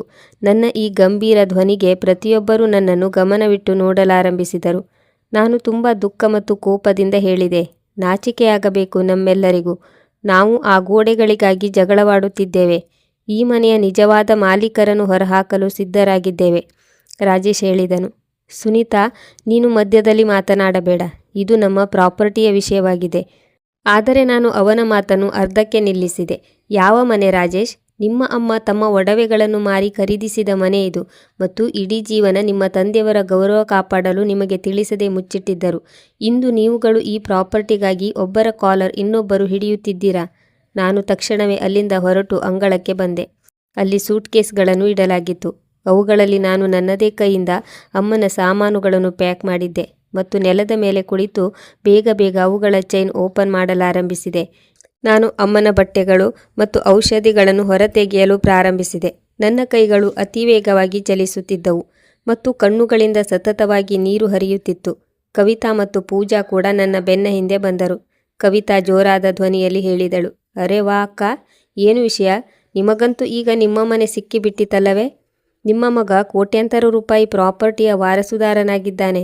ಹಾಗಾದರೆ ಈಗ ನೀವು ಅತ್ತೆಯ ಚಮಚಾಗಿರಿ ಮಾಡೇ ಮಾಡುತ್ತಿರಲ್ಲವೇ? ಇದರಿಂದ ಅವರನ್ನು ನಿಮ್ಮ ಮುಷ್ಟಿಯಲ್ಲಿ ಇಟ್ಟುಕೊಳ್ಳಬಹುದು. ಪೂಜಾ ಕೂಡ ತಮಾಷೆ ಮಾಡಿದಳು. ಹೌದು ಅಕ್ಕ, ನೀವು ತುಂಬ ರಹಸ್ಯ ಮಾಡಲು ಹೊರಟಿದ್ದೀರಿ. ನಮಗೆ ಬ್ಯೂಟಿ ಪಾರ್ಲರ್ನ ಕನಸು ತೋರಿಸಿ ತಾವೇ ಇಷ್ಟೊಂದು ದುಬಾರಿ ಕೋಟಿಯ ವಶ ಮಾಡಿಕೊಂಡ್ರಿ ಮತ್ತು ಈಗ ತುಂಬ ಒಳ್ಳೆಯವರಂತೆ ನಾಟಕ ಮಾಡುತ್ತಿದ್ದೀರಾ. ಇದರಿಂದ ತಾವು ಎಷ್ಟು ಒಳ್ಳೆಯ ಸೊಸೆ ಎಂದು ಅಮ್ಮನಿಗೆ ತೋರಿಸಬಹುದು. ಅವರ ಇಂತಹ ಮಾತುಗಳನ್ನು ಕೇಳಿ ನನಗೆ ತುಂಬ ಕೋಪ ಬಂದಿತು. ನಾನು ಎದ್ದು ನಿಂತು ಇಬ್ಬರು ತಂಗಿಯರ ಕಣ್ಣುಗಳನ್ನು ನೇರವಾಗಿ ನೋಡಿ ಕಠಿಣ ಧಾಟಿಯಲ್ಲಿ ಹೇಳಿದೆ, ನಿಮ್ಮ ಈ ವಿಷಪೂರಿತ ನಾಲಿಗೆಯನ್ನು ಬಂದ್ ಮಾಡಿ. ಈ ಮನೆ ನನ್ನ ಮಗನಿಗೆ ಸಿಕ್ಕಿಲ್ಲ, ಬದಲಿಗೆ ಇದು ನನ್ನ ಅತ್ತೆಯ ಮನೆ. ಮತ್ತು ಕಿವಿ ತೆರೆದು ಕೇಳಿಸಿಕೊಳ್ಳಿ, ಇಲ್ಲಿ ಯಾರು ಇರಬೇಕೋ ಅವರಿಗೆ ಗೌರವ ನೀಡಲೇಬೇಕು. ಮತ್ತು ಇಲ್ಲಿ ಯಾವುದೇ ಬ್ಯೂಟಿ ಪಾರ್ಲರ್ ನಿರ್ಮಾಣವಾಗುವುದಿಲ್ಲ ಮತ್ತು ಯಾರೂ ಓಲ್ಡ್ ಏಜ್ ಹೋಮ್ಗೆ ಹೋಗುವುದಿಲ್ಲ. ಒಂದು ವೇಳೆ ಯಾರಿಗಾದರೂ ತೊಂದರೆ ಇದ್ದರೆ ಬಾಗಿಲುಗಳು ತೆರೆದಿವೆ. ನೀವುಗಳು ಈಗಲೇ ನಿಮ್ಮ ಸಾಮಾನು ಪ್ಯಾಕ್ ಮಾಡಿ ಇಲ್ಲಿಂದ ಹೊರಟು ಹೋಗಬಹುದು. ನನ್ನ ಈ ಕಠಿಣ ಧ್ವನಿಗೆ ಕವಿತಾ ಮತ್ತು ಪೂಜಾ ಅವರ ಮುಖಗಳು ಸಣ್ಣದಾದವು. ಇದೇ ಸಮಯದಲ್ಲಿ ರಾಜೇಶ್, ಸುರೇಶ್ ಮತ್ತು ಮಹೇಶ್ ಕೂಡ ಅಲ್ಲಿಗೆ ಬಂದಿದ್ದರು. ರಾಜೇಶ್ ನನ್ನ ಮಾತು ಕೇಳಿದಾಗ ಅವನೊಳಗಿದ್ದ ಮಗ ಕೂಡ ಜಾಗೃತನಾದನು. ಅವನು ನನ್ನ ಪಕ್ಕದಲ್ಲಿ ಬಂದು ನಿಂತು ಹೇಳಿದನು, ಸುನೀತಾ ಸಂಪೂರ್ಣವಾಗಿ ಸರಿಯಾಗಿ ಹೇಳುತ್ತಿದ್ದಾಳೆ. ನಾವು ಆಸೆಯಲ್ಲಿ ಕುರುಡಾಗಿದ್ದೆವು. ಅಮ್ಮ ಎಲ್ಲೂ ಹೋಗುವುದಿಲ್ಲ ಮತ್ತು ಒಂದು ವೇಳೆ ಯಾರಿಗಾದರೂ ತೊಂದರೆ ಇದ್ದರೆ ಅವರು ಹೋಗಬಹುದು. ನಾನು ಈ ಮನೆಯ ದೊಡ್ಡ ಮಗನಾಗಿದ್ದೇನೆ ಮತ್ತು ಇಂದಿನ ನಂತರ ನನ್ನ ಅಮ್ಮನ ವಿರುದ್ಧ ಒಂದು ಪದವನ್ನು ಸಹಿಸುವುದಿಲ್ಲ. ರಾಜೇಶ್ ಅವರ ಈ ಕಠಿಣ ನಡವಳಿಕೆ ಮಹೇಶ್ ಮತ್ತು ಸುರೇಶ್ ಅವರನ್ನು ಕೂಡ ಮುಜುಗರಕ್ಕೆ ಈಡು ಮಾಡಿತು. ಸುರೇಶ್ ತನ್ನ ತಲೆ ತಗ್ಗಿಸಿದನು ಮತ್ತು ಭಾರವಾದ ಧ್ವನಿಯಲ್ಲಿ ಹೇಳಿದನು, ಅಣ್ಣ, ನಮ್ಮಿಂದ ತುಂಬ ದೊಡ್ಡ ತಪ್ಪಾಗಿ ಹೋಗಿದೆ. ಅಮ್ಮ ಎಷ್ಟು ಒಳ್ಳೆಯವರು ಎಂದು ಪ್ರಾಪರ್ಟಿಯ ಆಸೆಯಲ್ಲಿ ನಾವು ಮರೆತು ಬಿಟ್ಟೆವು. ತಂದೆಯವರು ಕೇವಲ ನಮ್ಮನ್ನು ನಮ್ಮ ದುರಾಸೆಯಿಂದ ಉಳಿಸಲು ಬಯಸಿದ್ದರು. ಅದಕ್ಕಾಗಿ ಅವರು ಈ ನಿರ್ಧಾರ ತೆಗೆದುಕೊಂಡಿದ್ದರು. ಮಹೇಶ್ ಕೂಡ ಪೂಜಾ ಕಡೆ ಕೋಪದಿಂದ ನೋಡಿದನು ಮತ್ತು ಹೇಳಿದನು, ಹೌದು ಅಣ್ಣ, ವಿವೇಕ್ ಸಾಹೇಬರ ಮಾತುಗಳು ನನ್ನ ಕಣ್ಣನ್ನು ತೆರೆಸಿವೆ. ಈ ಮಹಿಳೆ ನನ್ನನ್ನು ಪ್ರಚೋದಿಸುವುದರಲ್ಲಿ ಯಾವುದೇ ರೀತಿ ಕಮ್ಮಿ ಇರಲಿಲ್ಲ. ಆದರೆ ಅಮ್ಮ ತಮ್ಮ ಮನೆಯನ್ನು ತಂದೆಯವರ ಮನೆ ಎಂದೇ ಎಲ್ಲರಿಗೂ ಹೇಳುತ್ತಿದ್ದರು ಮತ್ತು ನಾವು ಎಷ್ಟು ಕೀಳುಮಟ್ಟದ ಮಕ್ಕಳಾಗಿದ್ದೇವೆ. ನಮ್ಮದೇ ತಾಯಿಯನ್ನು ಹೊರಹಾಕಲು ಯೋಚಿಸುತ್ತಿದ್ದೆವು. ಅವರಿಂದ ಕ್ಷಮೆ ಕೇಳಲು ಕೂಡ ನಮಗೆ ಯೋಗ್ಯತೆ ಇಲ್ಲ. ತಮ್ಮ ಪತಿಯರು ಬದಲಾಗಿರುವುದನ್ನು ಕವಿತಾ ಮತ್ತು ಪೂಜಾ ನೋಡಿದರು ಮತ್ತು ತಮ್ಮ ಕುತಂತ್ರ ಈಗ ವಿಫಲವಾಗಿದೆ ಎಂದು ಅವರಿಗೆ ಅರಿವಾಯಿತು. ಆಗ ಅವರು ಕೂಡ ತಲೆ ತಗ್ಗಿಸಿ ನಿಂತುಕೊಂಡರು. ಕಾನೂನುಬದ್ಧವಾಗಿ ತಮಗೆ ಯಾವುದೇ ಹಕ್ಕಿಲ್ಲ. ಈಗ ತಮ್ಮದೇನು ನಡೆಯುವುದಿಲ್ಲ ಎಂದು ಅವರಿಗೆ ಅರ್ಥವಾಗಿತ್ತು. ನಾವೆಲ್ಲರೂ ಭಾರವಾದ ಹೆಜ್ಜೆಗಳೊಂದಿಗೆ ಅಮ್ಮನ ಕೊಠಡಿಯ ಕಡೆಗೆ ಹೋದೆವು. ಬಾಗಿಲು ಸ್ವಲ್ಪ ತೆರೆದಿತ್ತು. ನಾವು ಒಳಗಡೆ ಇಣುಕಿ ನೋಡಿದಾಗ ಅವರು ಕೈಯಲ್ಲಿ ಆರತಿಯ ತಟ್ಟೆಯನ್ನು ಹಿಡಿದು ಪೂಜೆ ಮಾಡುತ್ತಿದ್ದರು. ಅವರ ಮುಖದಲ್ಲಿ ಕಣ್ಣೀರಿತ್ತು, ಆದರೆ ತುಟಿಗಳ ಮೇಲೆ ಇಂದಿಗೂ ಮಕ್ಕಳ ಸಂತೋಷಕ್ಕಾಗಿ ಪ್ರಾರ್ಥನೆ ಇತ್ತು. ನನ್ನಿಂದ ಹೊರಗೆ ನಿಲ್ಲಲು ಸಾಧ್ಯವಾಗಲಿಲ್ಲ. ನಾನು ಅಳುತ್ತಾ ಕೊಠಡಿಯೊಳಗೆ ಹೋದೆ ಮತ್ತು ನೇರವಾಗಿ ಅವರ ಪಾದಗಳನ್ನು ಹಿಡಿದುಕೊಂಡೆ ಮತ್ತು ಅಳುತ್ತಾ ಹೇಳಿದೆ, ಅಮ್ಮ, ನನ್ನನ್ನು ಕ್ಷಮಿಸಿಬಿಡಿ. ನಾನು ತುಂಬ ದೊಡ್ಡ ಅಪರಾಧಿಯಾಗಿದ್ದೇನೆ. ನಾನು ನಿಮ್ಮ ಪ್ರೀತಿಯ ಬದಲಾಗಿ ನಿಮ್ಮನ್ನು ಓಲ್ಡ್ ಏಜ್ ಹೋಮ್ಗೆ ಕಳುಹಿಸಲು ಬಯಸಿದ್ದೆ. ನಾನು ಸ್ವಾರ್ಥದಲ್ಲಿ ಎಷ್ಟು ಕುರುಡಾಗಿದ್ದೇನೆಂದರೆ ನಿಮ್ಮ ತ್ಯಾಗವನ್ನು ಎಂದಿಗೂ ನೋಡಲೇ ಇಲ್ಲ. ಭಗವಂತ ನನಗೆ ಯಾವುದೇ ಶಿಕ್ಷೆ ನೀಡಲಿ, ಆದರೆ ನೀವು ಮಾತ್ರ ನನ್ನಿಂದ ದೂರ ಹೋಗಬೇಡಿ. ನನ್ನ ಅಳುವಿನ ಶಬ್ದ ಕೇಳಿ 3 ಸಹೋದರರು ಕೊಠಡಿಯೊಳಗೆ ಬಂದರು ಮತ್ತು ತಮ್ಮ ತಾಯಿಯ ಪಾದಗಳ ಮೇಲೆ ಬಿದ್ದು ಅಳಲಾರಂಭಿಸಿದರು. ರಾಜೇಶ್ ಅವರ ಪಾದ ಮುಟ್ಟಿ ಹೇಳಿದರು, ಅಮ್ಮ, ನಮ್ಮಿಂದ ತುಂಬ ದೊಡ್ಡ ಪಾಪವಾಗಿ ಹೋಗಿದೆ. ನಾವು ಹಣದ ಲೋಭದಲ್ಲಿ ನಮ್ಮ ಅತ್ಯಂತ ದೊಡ್ಡ ಸಂತೋಷವನ್ನೇ ಒದೆಯುತ್ತಿದ್ದೆವು. ನೀವು ತಂದೆಯವರ ದೆಸೆಯಿಂದ ಎಲ್ಲವನ್ನೂ ತ್ಯಾಗ ಮಾಡಿದ್ದೀರಿ ಮತ್ತು ನಾವು ಇದನ್ನೆಲ್ಲ ಗೌರವಿಸದೆ ಕೆಟ್ಟ ಮಕ್ಕಳಾಗಲು ಹೊರಟಿದ್ದೆವು. ನಮ್ಮನ್ನು ಕ್ಷಮಿಸಿಬಿಡಿ ಅಮ್ಮ. ನಾವು ಮಾತು ಕೊಡುತ್ತೇವೆ, ಇದರ ನಂತರ ಈ ಮನೆಯಲ್ಲಿ ಕೇವಲ ನಿಮ್ಮ ಆದೇಶ ಮಾತ್ರ ನಡೆಯುತ್ತದೆ. ಪೂಜಾ ಮತ್ತು ಕವಿತಾ ಕೂಡ ಬಾಗಿಲ ಬಳಿ ನಿಂತು ಅಳುತ್ತಿದ್ದರು. ವಿವೇಕ್ ಸಾಹೇಬರಿಂದ ಎಲ್ಲರ ಹೃದಯವೂ ಕರಗಿತ್ತು ಮತ್ತು ನಿಜವಾದ ಸಂಪತ್ತು ಕಟ್ಟಡವಲ್ಲ, ಬದಲಿಗೆ ಆ ತಾಯಿಯಾಗಿರುತ್ತಾರೆ ಎಂದು ಎಲ್ಲರಿಗೂ ಅರಿವಾಗಿತ್ತು. ಅಮ್ಮ ತಮ್ಮ ಕಣ್ಣೀರು ಒರೆಸಿಕೊಂಡರು ಮತ್ತು ನಗುತ್ತಾ ನನ್ನ ತಲೆಯ ಮೇಲೆ ಕೈ ಸವರಿದರು. ನನ್ನನ್ನು ಎದೆಗೆ ಅಪ್ಪಿಕೊಂಡು ಅವರು 3 ಗಂಡು ಮಕ್ಕಳನ್ನು ಹತ್ತಿರ ಕುಳ್ಳಿರಿಸಿದರು ಮತ್ತು ಪ್ರೀತಿಯಿಂದ ಹೇಳಿದರು, ಮಕ್ಕಳೇ, ತಾಯಿ ಎಂದಿಗೂ ಮಕ್ಕಳ ಮೇಲೆ ಕೋಪಿಸಿಕೊಳ್ಳುವುದಿಲ್ಲ. ನಾನು ಏನೇ ಮಾಡಿದರೂ ನಿಮ್ಮಗಳಿಗಾಗಿ ಮಾಡಿದ್ದು. ನನಗೆ ಈ ಮನೆಯ ಮೇಲೆ ವ್ಯಾಮೋಹವಿರಲಿಲ್ಲ. ನಾನು ಕೇವಲ ನೀವುಗಳು ಪ್ರೀತಿಯಿಂದ ಜೊತೆಯಾಗಿ ಬಾಳಬೇಕು ಎಂದು ಬಯಸುತ್ತಿದ್ದೆ. ಅವರು ರಾಜೇಶ್ ಕಡೆ ನೋಡಿ ಹೇಳಿದರು, ಈ ಜಮೀನು, ಆಸ್ತಿಪಾಸ್ತಿ ಕೇವಲ ಸಿಮೆಂಟ್ ಮತ್ತು ಇಟ್ಟಿಗೆಗಳಿಂದ ನಿರ್ಮಾಣವಾಗುವುದಿಲ್ಲ. ನಿಜವಾದ ಆಸ್ತಿಪಾಸ್ತಿ ಪ್ರೀತಿ ಮತ್ತು ಆತ್ಮೀಯತೆಯಿಂದ ನಿರ್ಮಾಣವಾಗುತ್ತದೆ. ನಿಮ್ಮ ತಂದೆಯವರು ದೂರದೃಷ್ಟಿಯುಳ್ಳ ಮನುಷ್ಯರಾಗಿದ್ದರು. ಹಣ ಮನುಷ್ಯನನ್ನು ಕುರುಡಾಗಿಸುತ್ತದೆ ಎಂದು ಅವರು ತಿಳಿದಿದ್ದರು. ನೀವುಗಳು ಒಬ್ಬರಿಗೊಬ್ಬರು ಶತ್ರುಗಳಾಗಬೇಕು ಎಂದು ಅವರು ಬಯಸುತ್ತಿರಲಿಲ್ಲ. ಅದಕ್ಕಾಗಿಯೇ ಈ ಹೊರೆಯನ್ನು ನನ್ನ ಹೆಗಲ ಮೇಲೆ ಹಾಕಿದ್ದರು. ಆದರೆ ನನಗೆ ಖುಷಿಯಿದೆ. ಇಂದು ಎಲ್ಲರಿಗೂ ತಮ್ಮ ತಪ್ಪಿನ ಅರಿವಾಗಿದೆ. ನೀವುಗಳೆಲ್ಲರೂ ನನ್ನ ಮಕ್ಕಳಾಗಿದ್ದೀರಿ ಮತ್ತು ಈ ಅಂಗಡಿ, ಫ್ಯಾಕ್ಟರಿ ಹಾಗೂ ಈ ಮನೆ ಪ್ರತಿಯೊಂದು ನಿಮ್ಮದೇ ಆಗಿದೆ. ಅವರ ಪ್ರೀತಿಯ ಮಾತುಗಳು ಮನೆಯ ಎಲ್ಲ ಕಹಿ ಭಾವನೆಗಳನ್ನು ಕೊನೆಗೊಳಿಸಿದವು.